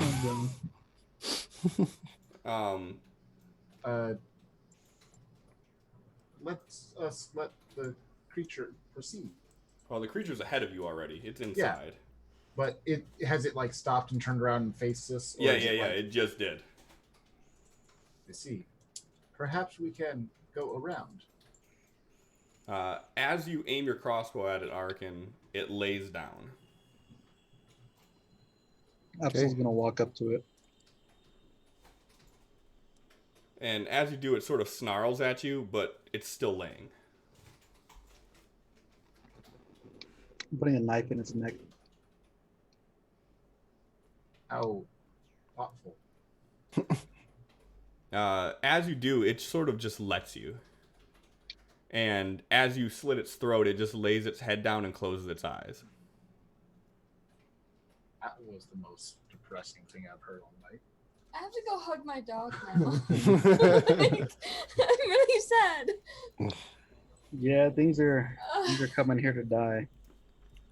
Let's go. Mm-hmm. Let's go finish this. And as you look in, you see off in the distance, in the far side, there is what appears to be an old church. And half of the church's roof appears to be just completely caved in, and the wall is crumbling. And the other half of it is like pristine. Can I tell what religion it's tied to? With a 10 perception, not really. It's really hard to make out any sort of distinct markings because of just how weathered everything is. Everything is broken down and crumbled. And as you guys walk a little bit further in, you notice that there is this large pillar of bone and this giant dragon skull that is on the left side.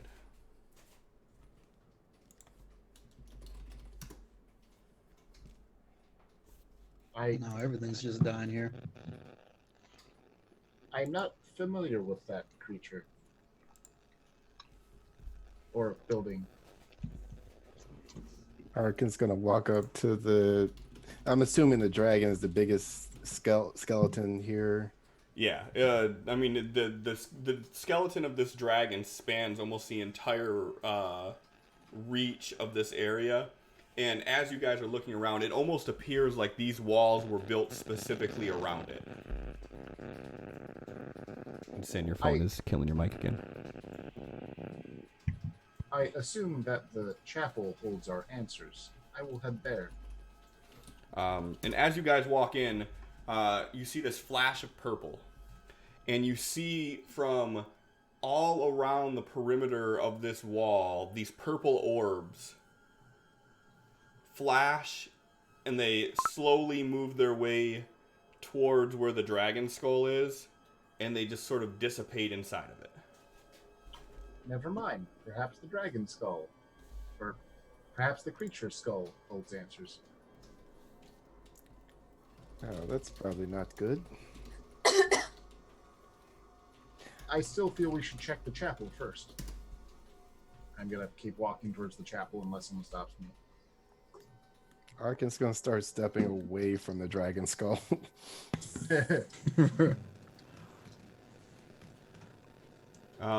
As you approach the chapel, you see that the doors have all but rotted off the hinges. One of the panels is sort of still in the doorway, just holding itself up. The other one has long been lost to time, and you can see inside. And as you look, you see that there are more skeletons inside this chapel, and that the roof has caved in on one side. But the other side is still standing strong somehow. I'm gonna just walk through the hole in the door and head towards the whatever is left of the pulpit. My assumption is that there's answers there on a piece of text in the pulpit somewhere. As you walk in, you see in the far end of this chapel a silhouette move. I see a silhouette of a man. You see a little silhouette? Hello. You get no response. Arkin, Absol, Screech, to me, please. And I'm gonna stand motionless until I get back up. Arkin's gonna start walking that way. His eyes are still trained on the dragon to see if anything happens with those purple lights. And as you walk through, like I said, about a minute later or so, you see another flash of purple as these purple orbs that are about the size of a small melon fly together, go into the skull, and then they just dissipate. So this is something that just keeps repeatedly happening? Yes. Okay. Yeah, he's going to continue to, head for Chaplain. When they get inside, I'm going to point to the direction and say, I saw a humanoid figure, but they did not respond to my calls. I would like to proceed, but not alone. Screech will come in with Chaplain. As soon as I have a couple of people around me, I'm going to keep going towards wherever that person was. Okay. And as you make your way towards the back, you see that through the debris, there's an area that's been cleared out, and there's sort of like a makeshift residence that's been built here. You see that there's a small table with a candle that's been burned down, and there's a bedroll, and there's a few books. And you see in the corner, sitting in the chair, is this lady. She's incredibly old. Hundreds of years old based on just the wear of her face.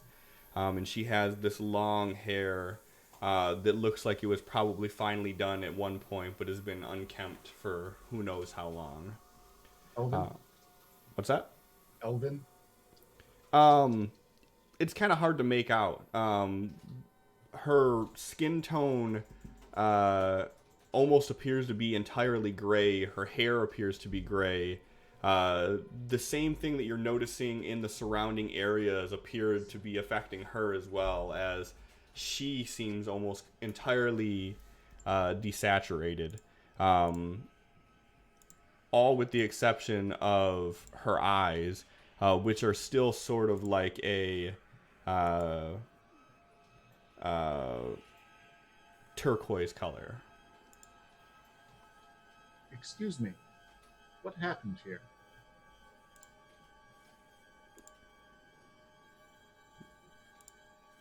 Death happened here. And I assume that's why you're here as well, to die. To know. One way or another, everyone who comes here dies. This is the only reason this place exists.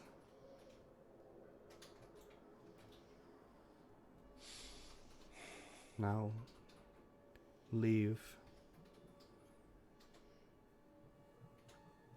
Can I at least ask what the purple is? I said leave. Be well. Turn around and I leave.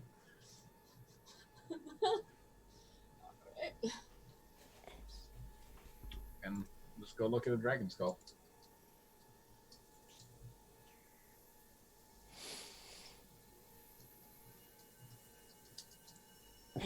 Anyone else gonna input anything? Arkin takes a few steps like he's heading out, then he stops, turns back around, and is that why you came here to die?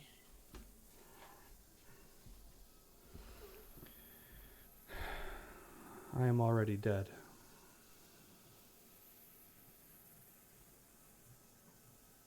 My basic understanding of medicine would disprove that. Well, how do you define life? You may suffer from a mental disorder. May I help you? Arkin takes a few steps away from Chaplin. And I die. You see her pull out this necklace with this pendant on it, and she grabs it tight. And as she does, you start hearing like this like humming noise, and the entire chapel begins to shake a little bit, and you feel the dust of debris falling on your head. Have a nice day. Out. Oh! Yeah, Arkin books it.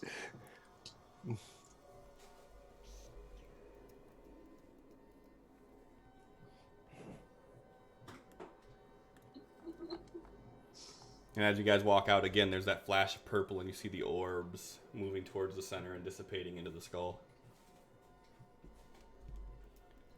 Let us, for lack of a better goal, investigate the creature's skull or building that it may be.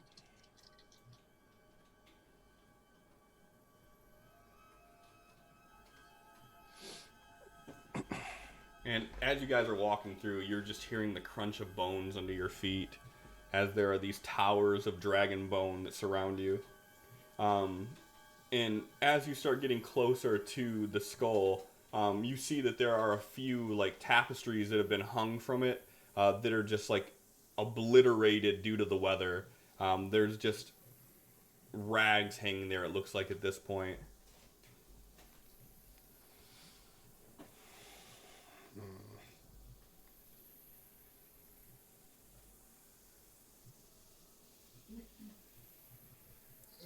I'm gonna just keep going towards the skull because I have no other answer other than to look inside of it.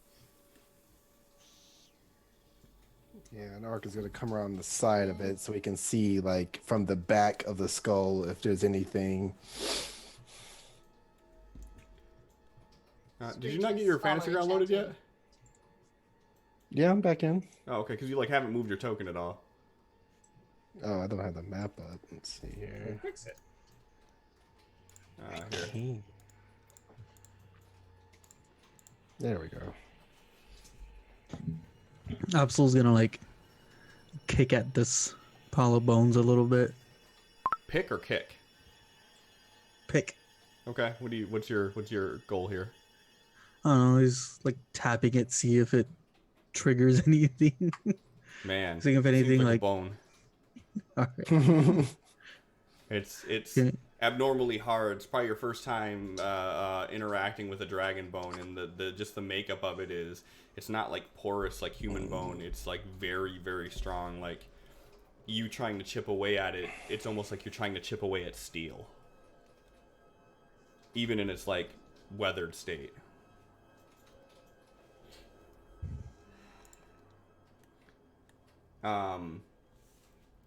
Arkin, as you get closer towards this area here, you hear like a scuffling sound.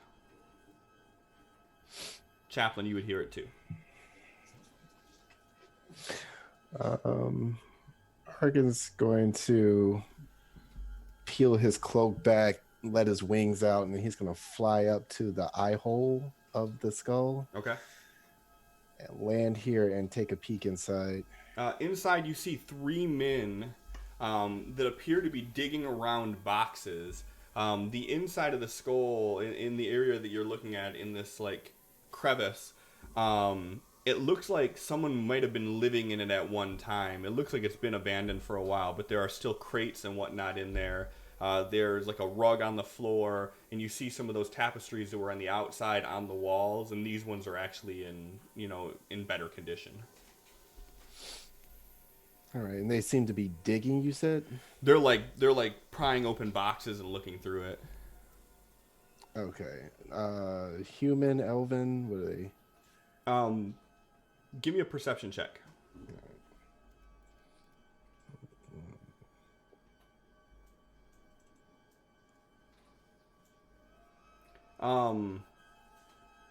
They don't appear to be human or elven. From the best that you could tell from this angle, they appear to be like either like dragonborn or tiefling. He shoots a message over to Absol. Says there are 3 dragonborn or tiefling people in here, and they're digging about, and it seems that someone has, whether it's them or someone else, has been living here, but I feel like by them trying to apparently possibly rob the place, that's not theirs. I'll be there right now. Watch out for them tiefling. You can't trust them. Hardy har har. Message is a cantrip, right? Yes. Go ahead and tick off a first level spell slot, please. As you're doing this message, the last few words are cut off short as you see those purple things flying overhead, and they swarm your head, and you feel them actually absorb into your skull, and you just get this worst headache of your life. And as soon as you stop casting this message spell, you feel them like pushing their way out of your mouth, and then they dissipate back into the skull.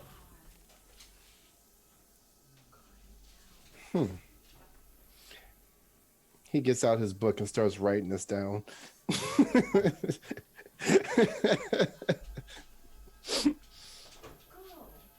But yeah, he's just going to wait for Absol to go over and do whatever he's going to do and keep an eye on these guys.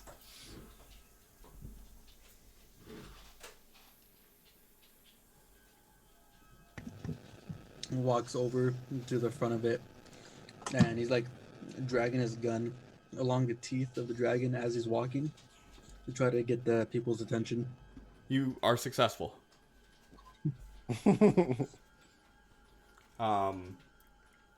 Give me a deck save, please.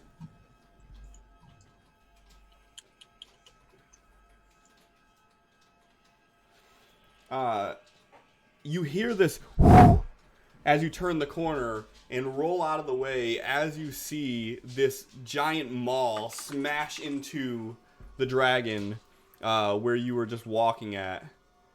And you see this dragonborn looking down on you. And he kind of smiles. He goes, well, it's going to be much easier to get treasure now. And also, kind of twiddles his gun in his hand. Come on now, we just wanted to talk. Ah, yes, talk. Me too. As he charges and he goes to swing the hammer at you. Everybody go ahead and roll me initiative. Ugh. Again, here we go. Somehow I don't believe him. Really? Wow.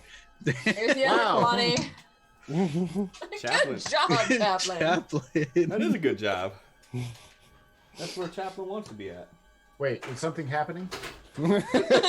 No, go back to sleep.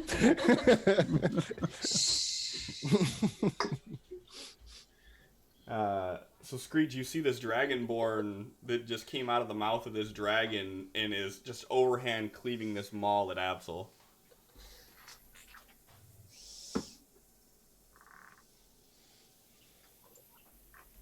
Uh,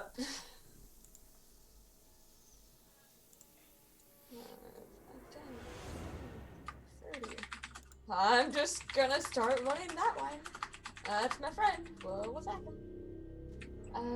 Let's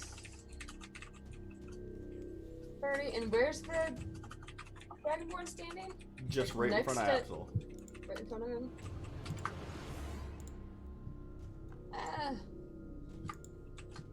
I'll dash to get here, but then I can't do anything. But I'm there.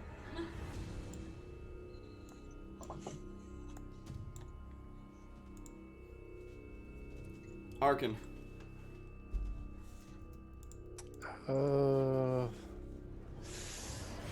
Okay, so you first see them one- clear out from the little cavity that they were in, and they start heading towards where the mouth is. And as you sort of peek out the other side, you see one swinging at your brother. All right. He can handle himself. I'm gonna slink inside the little eye hole here and inside the skull Okay. behind them. Let's see here. First off, we're gonna try to stealth, Okay. and gonna see if I can shank this guy. Okay. Go ahead and make an attack roll.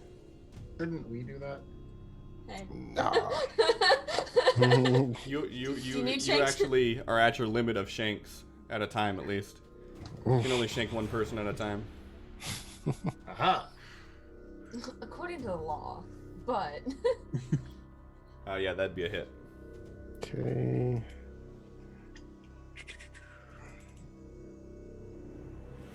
Yeah, and this been guy there. sort of like retches out in pain, and as he does, the other one that was running in front of him sort of skids to a stop and sees you. All right. How much movement did it take to get from the up in the eye hole to here? About 20 feet. 20 feet. Okay. And around there, is there anything to like duck behind or anything? Not Like, really say- that you could do like in hiding away from these people who like are actively seeing you. Right, but I mean to take cover in case he like throw something, shoot something, anything like that. I mean, there's crates and whatnot you could try to hide behind. Okay, so he's going to bonus action disengage and kind of duck behind something. Okay. All right, done. Absol. Okay. I shouldn't have that hex on me. Okay.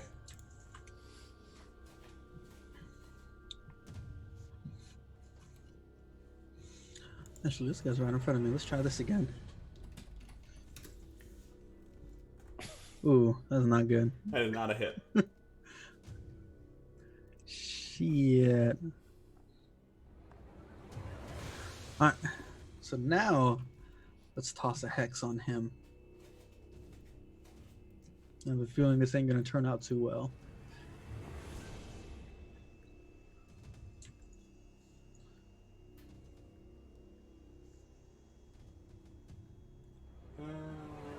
And that, Okay. And what do you want to do it for? let's do strength. Strength again? Okay. Since these guys seem pretty reliant on it. Okay. Chaplain.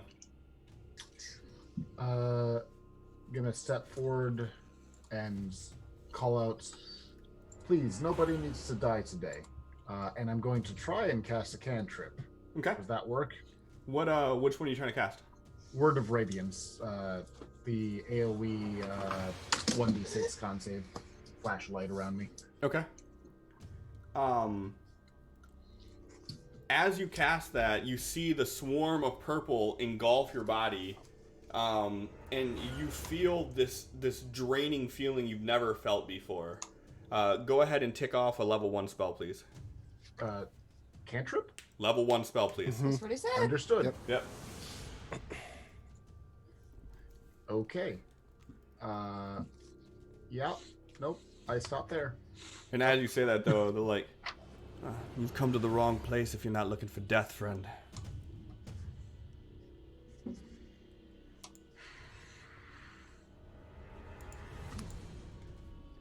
And as he says that, he cleaves forward at you, and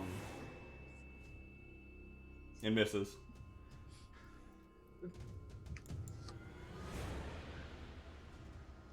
So I don't want to tell you how to RP things and so on, but in my brain, I have a 12 dex and I'm just steel head to toe. Most often when people miss, you describe how like I block or deflect or dodge out of the way of things. I imagine most of it's just it clangs off of me and I keep going because. Well, yeah, for sure. Yeah, I could actually describe it that way if you want. That's kind of how I picture it in my head. My head is like I don't even notice what's going on. They clang off my head and like please don't do that and just keep going about my way. Yeah. So I mean, so I'm he's no swinging action at you, hero. and like the one that you're not even paying attention to the one, and the one connects with you, but it really doesn't even push you off your balance as you sort of turn and look at them. Yeah, thank you. Little stuff that I have to appreciate. No worries, man. If I can't be badass, I might as well at least be dismissive to people who attack me. And Absol, you take 7 points of damage. Ooh.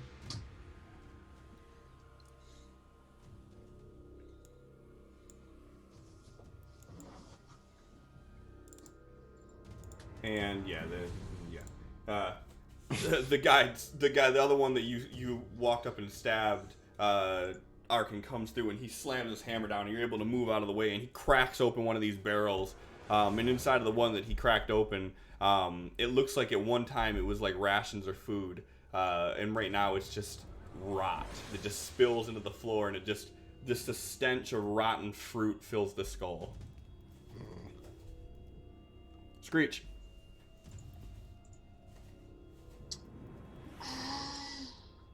I'm gonna run around Absol to get here. And take a swing at that guy, I guess. Did I not target him? Well, there's no one to target. Just roll. Okay. Do these people look armored in any way? They look like they have like patchwork armor that's been made from whatever they could find. They look like scavengers, yeah. That would be a hit, though. So yeah, so as you walk up and hit this one that's looking at Chaplain, You like cut a chunk of his armor out. He sort of ducks back and he's like pushing himself against the wall, the mouth of this dragon. He's sort of looking at the both of you. Arkin. I would give weird looks too if a 4-foot bird tried to smack me. Just meh. He's gonna use his mage hand to take some of that rotten stuff that just fell out and toss in this guy's face. As you go to cast Mage Hand, you see the swarm of purple envelop you. Go ahead and tick off a first level spell, please. All right.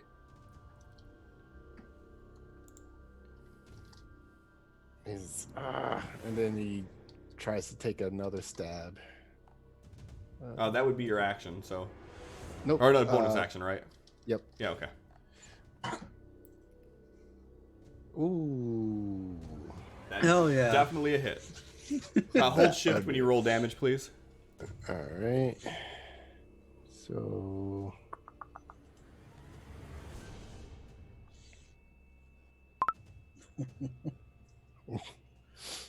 Look at all those ones. I know. That should have been so better.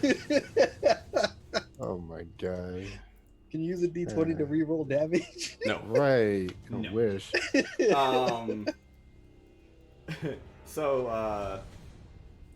So yeah, you'd go to do the mage hand, and you just feel the burn from these things as they soak through your skin, and you feel them like pulling out. You can actually feel like a feeling of something like being pulled out of you as they go into the ground directly underneath where you're standing. And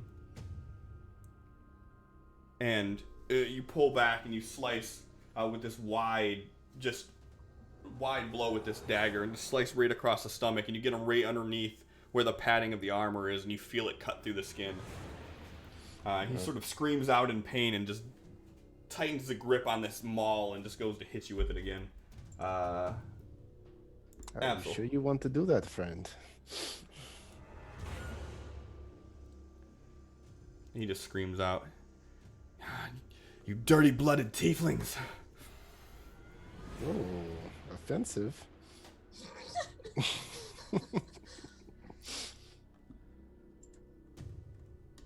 Absol, your turn. Yep. Sword didn't work, so pull out Old Faithful. Not Old Faithful. Yeah, as you go to aim the gun, he just knocks the barrel sideways with his maul, and you just end up shooting into the dirt. I don't have any bonus action stuff. Alright, that's it. Chaplain. I am going to call out. I cannot use any of my spells, and rather than pulling out a javelin and flailing it in someone's. Actually, no. I'm specifically going to do that. I'm going to pull out my javelin, and I'm not actually trying to hit. I'm actually going to be using the aid another action on this guy to my left here to just try and distract him with my flailing enough to let someone else hit him better. Okay, are you trying to put him at disadvantage or put someone else at advantage? Someone. Actually, no. I'm going to put him at disadvantage. Okay, so the guy immediately to your left here? Yep. Perfect. What do you mean your spells don't work? That's my. The purple. It stops spells. It didn't stop mine.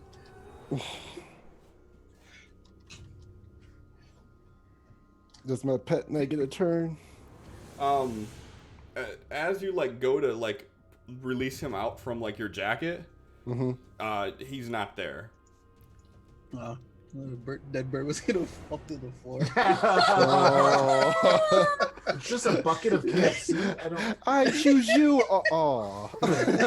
He just- Just put you back. No! It's so funny. And the one guy, as you're flailing your javelin at him, he goes to swing, And he like dodges to the side to miss where the javelin's about to hit him in the face, and his maul comes down and hits the ground right next to you, and it breaks one of the teeth of the dragon's mouth off. The other one swings at you, and you're able to block it with your shield. And the guy that you're parlaying with, Arkin, he does this telegraph blow at you, and you're able to duck underneath it as it smashes into the side of the dragon's mouth. Screech. All right. We'll swing again.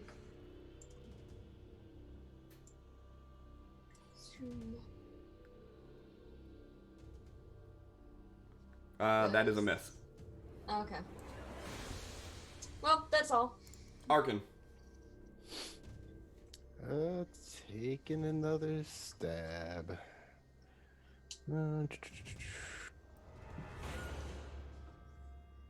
Jeez. Let's get some more than Yeah. higher than Let's- a 3 this time. Try this again.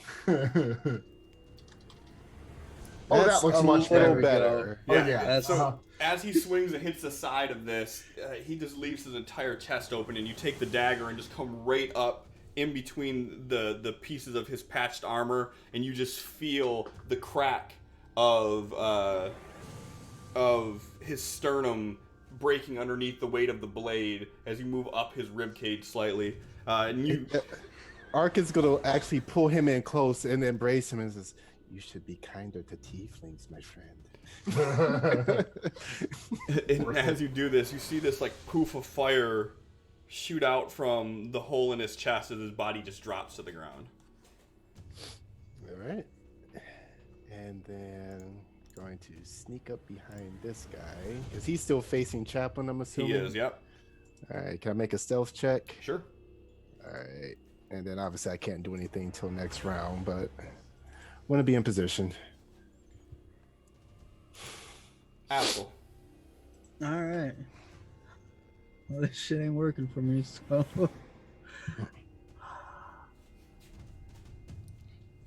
Let's go back with the longsword. That's a hit. Finally. And let's switch up. That is not. All right.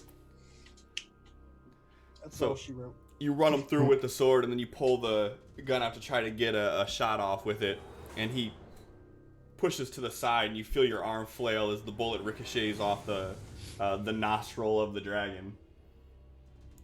Chaplain. The two people in front of me, how are they looking? Fine. All right. They're Are, looking. do They're looking like a bunch of scavengers that are. the mean one on and- the right is still focusing on me, I assume? Yes. Okay. They both appear to be focusing you right now.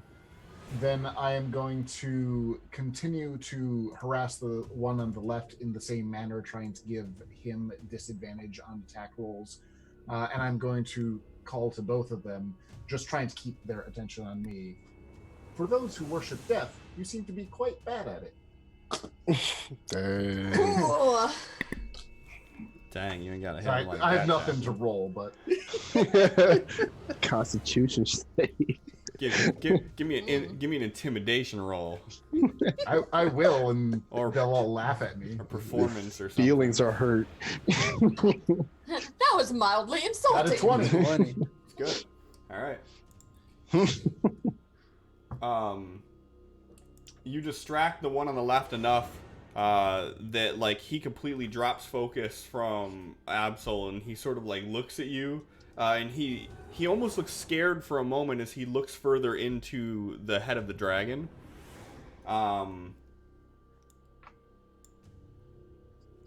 And you hear this noise of as you turn your head to the right and see this dragonborn puffing out his chest. Neat.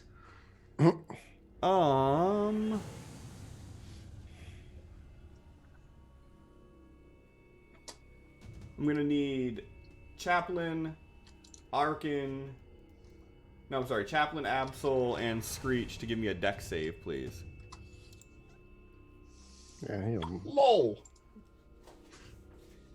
Well, it was nice knowing you guys. Two Oh, hey. 19s. Wow. Yeah, they dodge out of the way. I'm just like, what's that?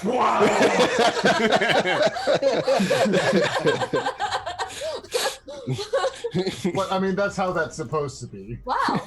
Shit, what? Chaplain, you take 12 points of fire damage. Screech and Absol, you take 6 points. Feathers are flammable. Yeah, I'm your upset. feathers. You manage to like turn your back a little bit, but you feel the fray of feathers. Yeah, absolutely. Screech both duck down and Chapsel's. Oh no! I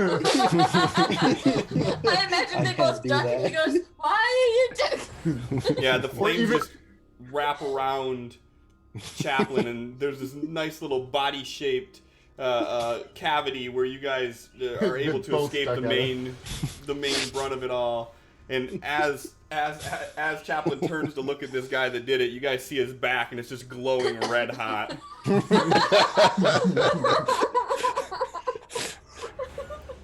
Good job, Chaplain. Screech, your turn. It's the little things. I'm just gonna swing at that guy again and just keep. I'm just gonna keep swinging. I'm just gonna hit him. You do hit him. Yay! Yay!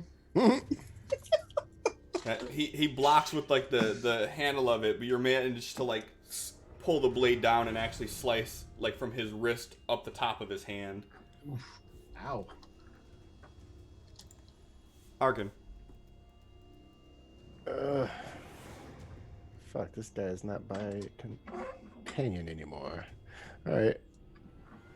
Oh, but wait, he doesn't know I'm wait, does him repositioning reveal me or no? That was stealthing up behind him. Yeah, he doesn't seem to notice that you're there. Okay, good. Then in that case, we are going to do a little stabby. Wait, you stab people? I do.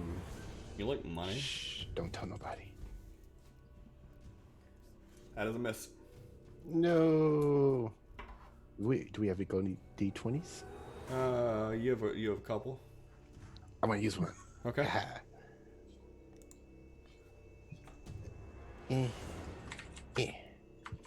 That's That's better. Hey. And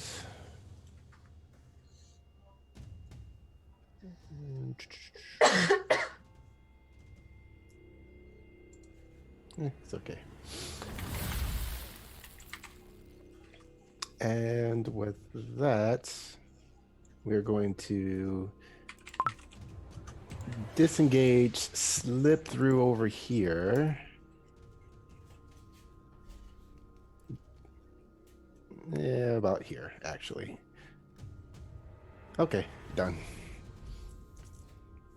You guys see Arkin just sort of like double back and like he's holding the dagger and he sort of flips it around so the blade's on this side and he just comes running through and he just slices this guy as he's like puffing out and like you see the flames dissipate and he just runs through and carves into his side as he runs and just slides out of the mouth of this dragon.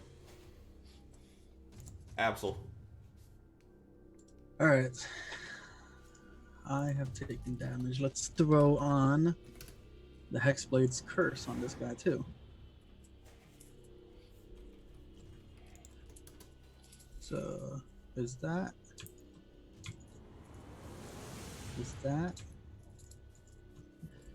and there is that. And that is a miss. Fuck! Alright, I'm using a d20.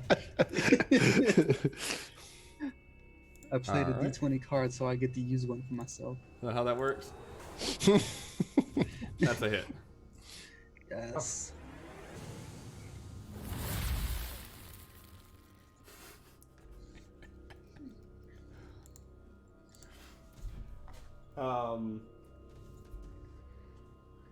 Yeah, so you let the shot off and it misses and it hits the wall and ricochets back and hits him in the ass.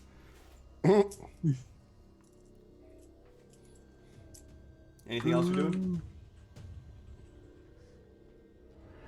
Uh, that should have taken more damage. Why is that? It's supposed to. Let me see. The target is critical minute.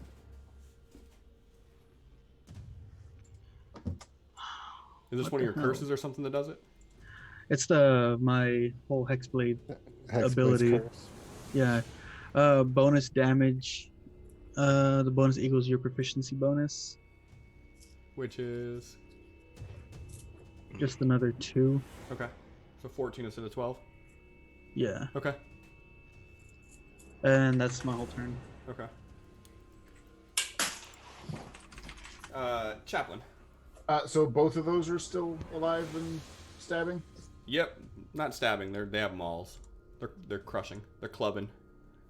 I see no reason to go put myself in more danger. I'm gonna actually take No! I'm gonna throw a javelin at the farther one, because why not? Because he breathed fire at you. Yeah, Mm-hmm. and I have a ranged weapon. If you hit, you have to say stick around.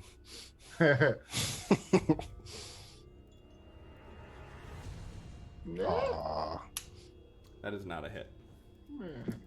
I no longer have a javelin. Aw. You throw the javelin and he just smacks it down with the maul. You just see it flying. It's like.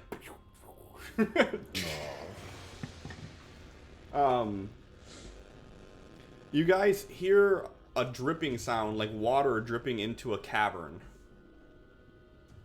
and it sort of echoes through the skull as it would if you were like in a cave.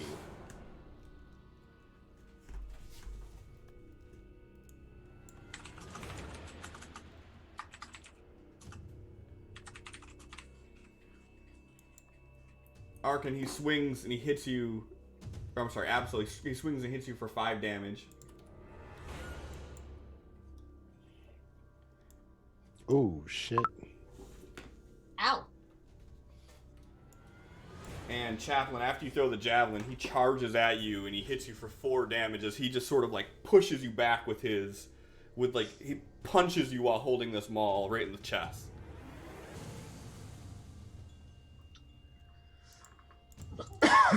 Screech. Let's. Oop, wrong. Take another swing. I almost used the wrong weapon. Wow, great. You guys have Go 7 me. d20s if you want to use anything. Yeah, I will. Okay. I will use. Our dog's having a nightmare. Hold Yeah. on. I'll be right back. Mm. Dreaming about that Dara wolf. Oh, she's barking in her sleep again. Dredson, should I not even bother removing these? I'm assuming a 22 hits. 22 does hit. Yay! And as you hit him, he sort of stumbles backwards and he falls and he gets impaled on one of the teeth of the dragon, just right through his chest. Ooh, did he die? He dead. All right. So I get that. So as you see, like, this energy just start forming off of him, and you see those purple orbs swarm it and consume it before it gets to you. That's a bitch. And then you see it, the orbs, after they consume it, they sort of move forward and they go back into the skull. Arkin.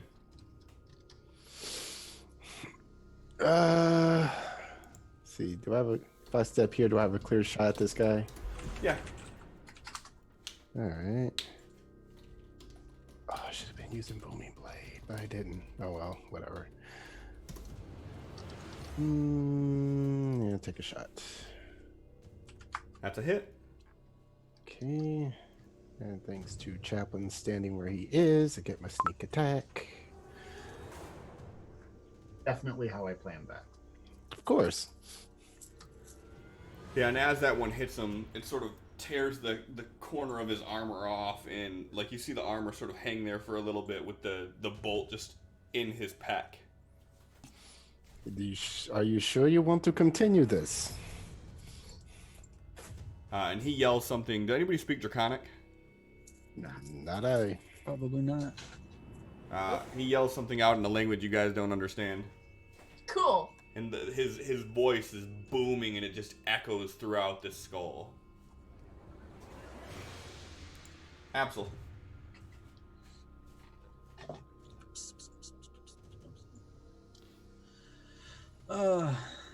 Take off both of my Hex and Hexblade curses. Thank you.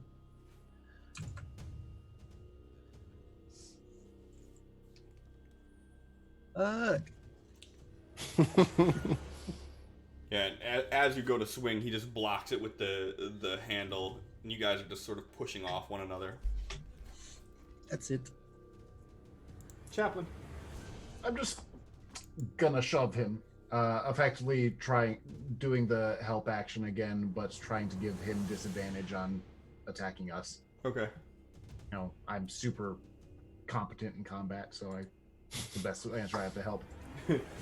Yeah, so you push him, and you see him sort of wobble a bit, and as he breaks contact with Absol's sword, and he turns to look at you, and he cocks back this hammer, and as he does, you guys feel this rumble from underneath your feet, and you see that the rug that was on the ground gets pushed to the side as this door opens up from underneath it, and you see this figure slowly rise out from underneath this, and that's where we're going to end it at for the night. Neat. I'll shoot him too. Fucking do it again. I was actually gonna call it. It's probably time to run, but kind of backwards of our normal rolls. Like, nah, we're good. I'm like, no, let's go. Yeah, my one ability to fight is over there on the wall. Did Yeah. fine. So, hope you guys had fun tonight. Yeah, I needed my fix. Me too, man. Not doing it for a week. I felt so fucking empty last week. Glad to be back. You know that fucking meme that shows like El Chapo like just standing like in like the different areas, like just standing there doing nothing? That's how I felt. Standing. It was my fault. I'm sorry. It's okay. I was just asleep. We still love you. It's fine. And thanks for everybody for popping in here. Thanks to Gamer Checks for the raid, and my mini feed didn't update everything. I got it working, but the reason the chat's not showing up is because I would have to sign out on here and re-sign back in for it to refresh everything. And that would have meant like ending the stream and then restarting it. I wasn't about to do all that shit. So, you know, it's okay. And then Aurora Willow, thank you for the Twitch Prime sub. I appreciate that. Dredson, thanks for keeping the D20s stocked. Thank you.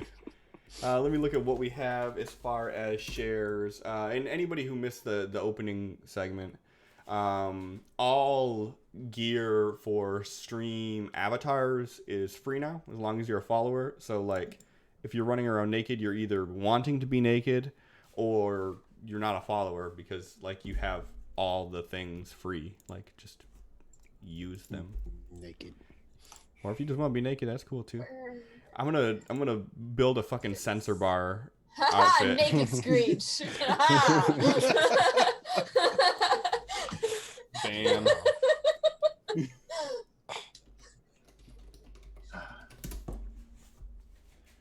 Let's see how Naked Screech can fight. Alright. So we definitely hit our stream loots for the day. So I will open up that queue so we can give away some free stream loots cards. Maybe. Remove all. There was no Allie tonight. It's really weird. She wasn't at the other. Yeah, I'm seeing I don't think the she was at the last Tuesday. Chaplain eyes turn red when he attacks. It's a fun detail. Nope, I died. Exclamation point, gimme, Gimme, if you want to be entered into the Stream Loots deck giveaway.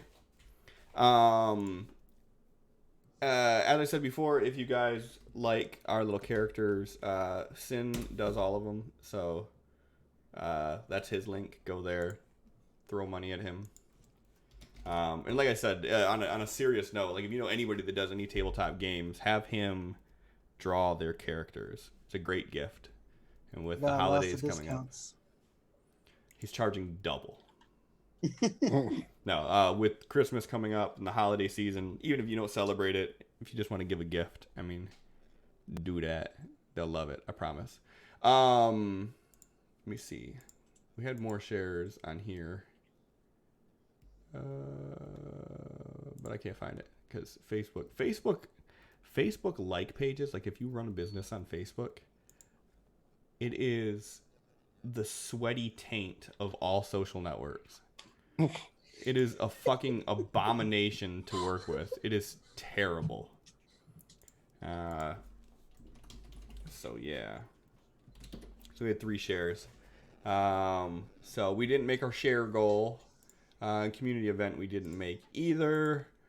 So no new outfits next week, which is good because I got shit I got to do anyways, and I really didn't have time to make a bunch of new fucking outfits. So I'm okay with that. And I won't be here next week. Sorry.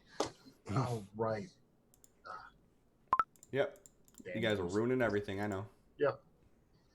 To be fair, we got the musical tickets long before we even talked about moving to Thursdays. I mean, have you considered reaching out to them to see if they can postpone the musical? Do they understand what's going on here? I mean, I'm just saying it doesn't hurt to ask, you know? I'm just saying. You know, maybe, but if I don't see a musical at least yearly, I will die. So. I mean, Sin will sing for you. All right, so let's hear it. No. I got excited for a minute. I was like, oh, wait, we're gonna do this? I guess that's only for me. Sorry, guys. Oh. Ascension Stories is doing Call of Duty. You fucking traitors. There is literally nobody on to raid unless we raid Critical Role. And I don't think that our 12 viewers are going to make a dent in their 47K. They're not even going to notice. So let's go raid Instill. It's not D&D, but he's always fun. And if you guys don't know Instill is the owner of Nemesis, which is one of the larger teams on Twitch, and he is a fucking nut. And I hope he's in rare form tonight, because if he's in his optimal performance, you guys are in for a show. So next week, we're still on next week as far as I know. Sin, John? Yep. Still on next week. Okay. So we will pick this up next week.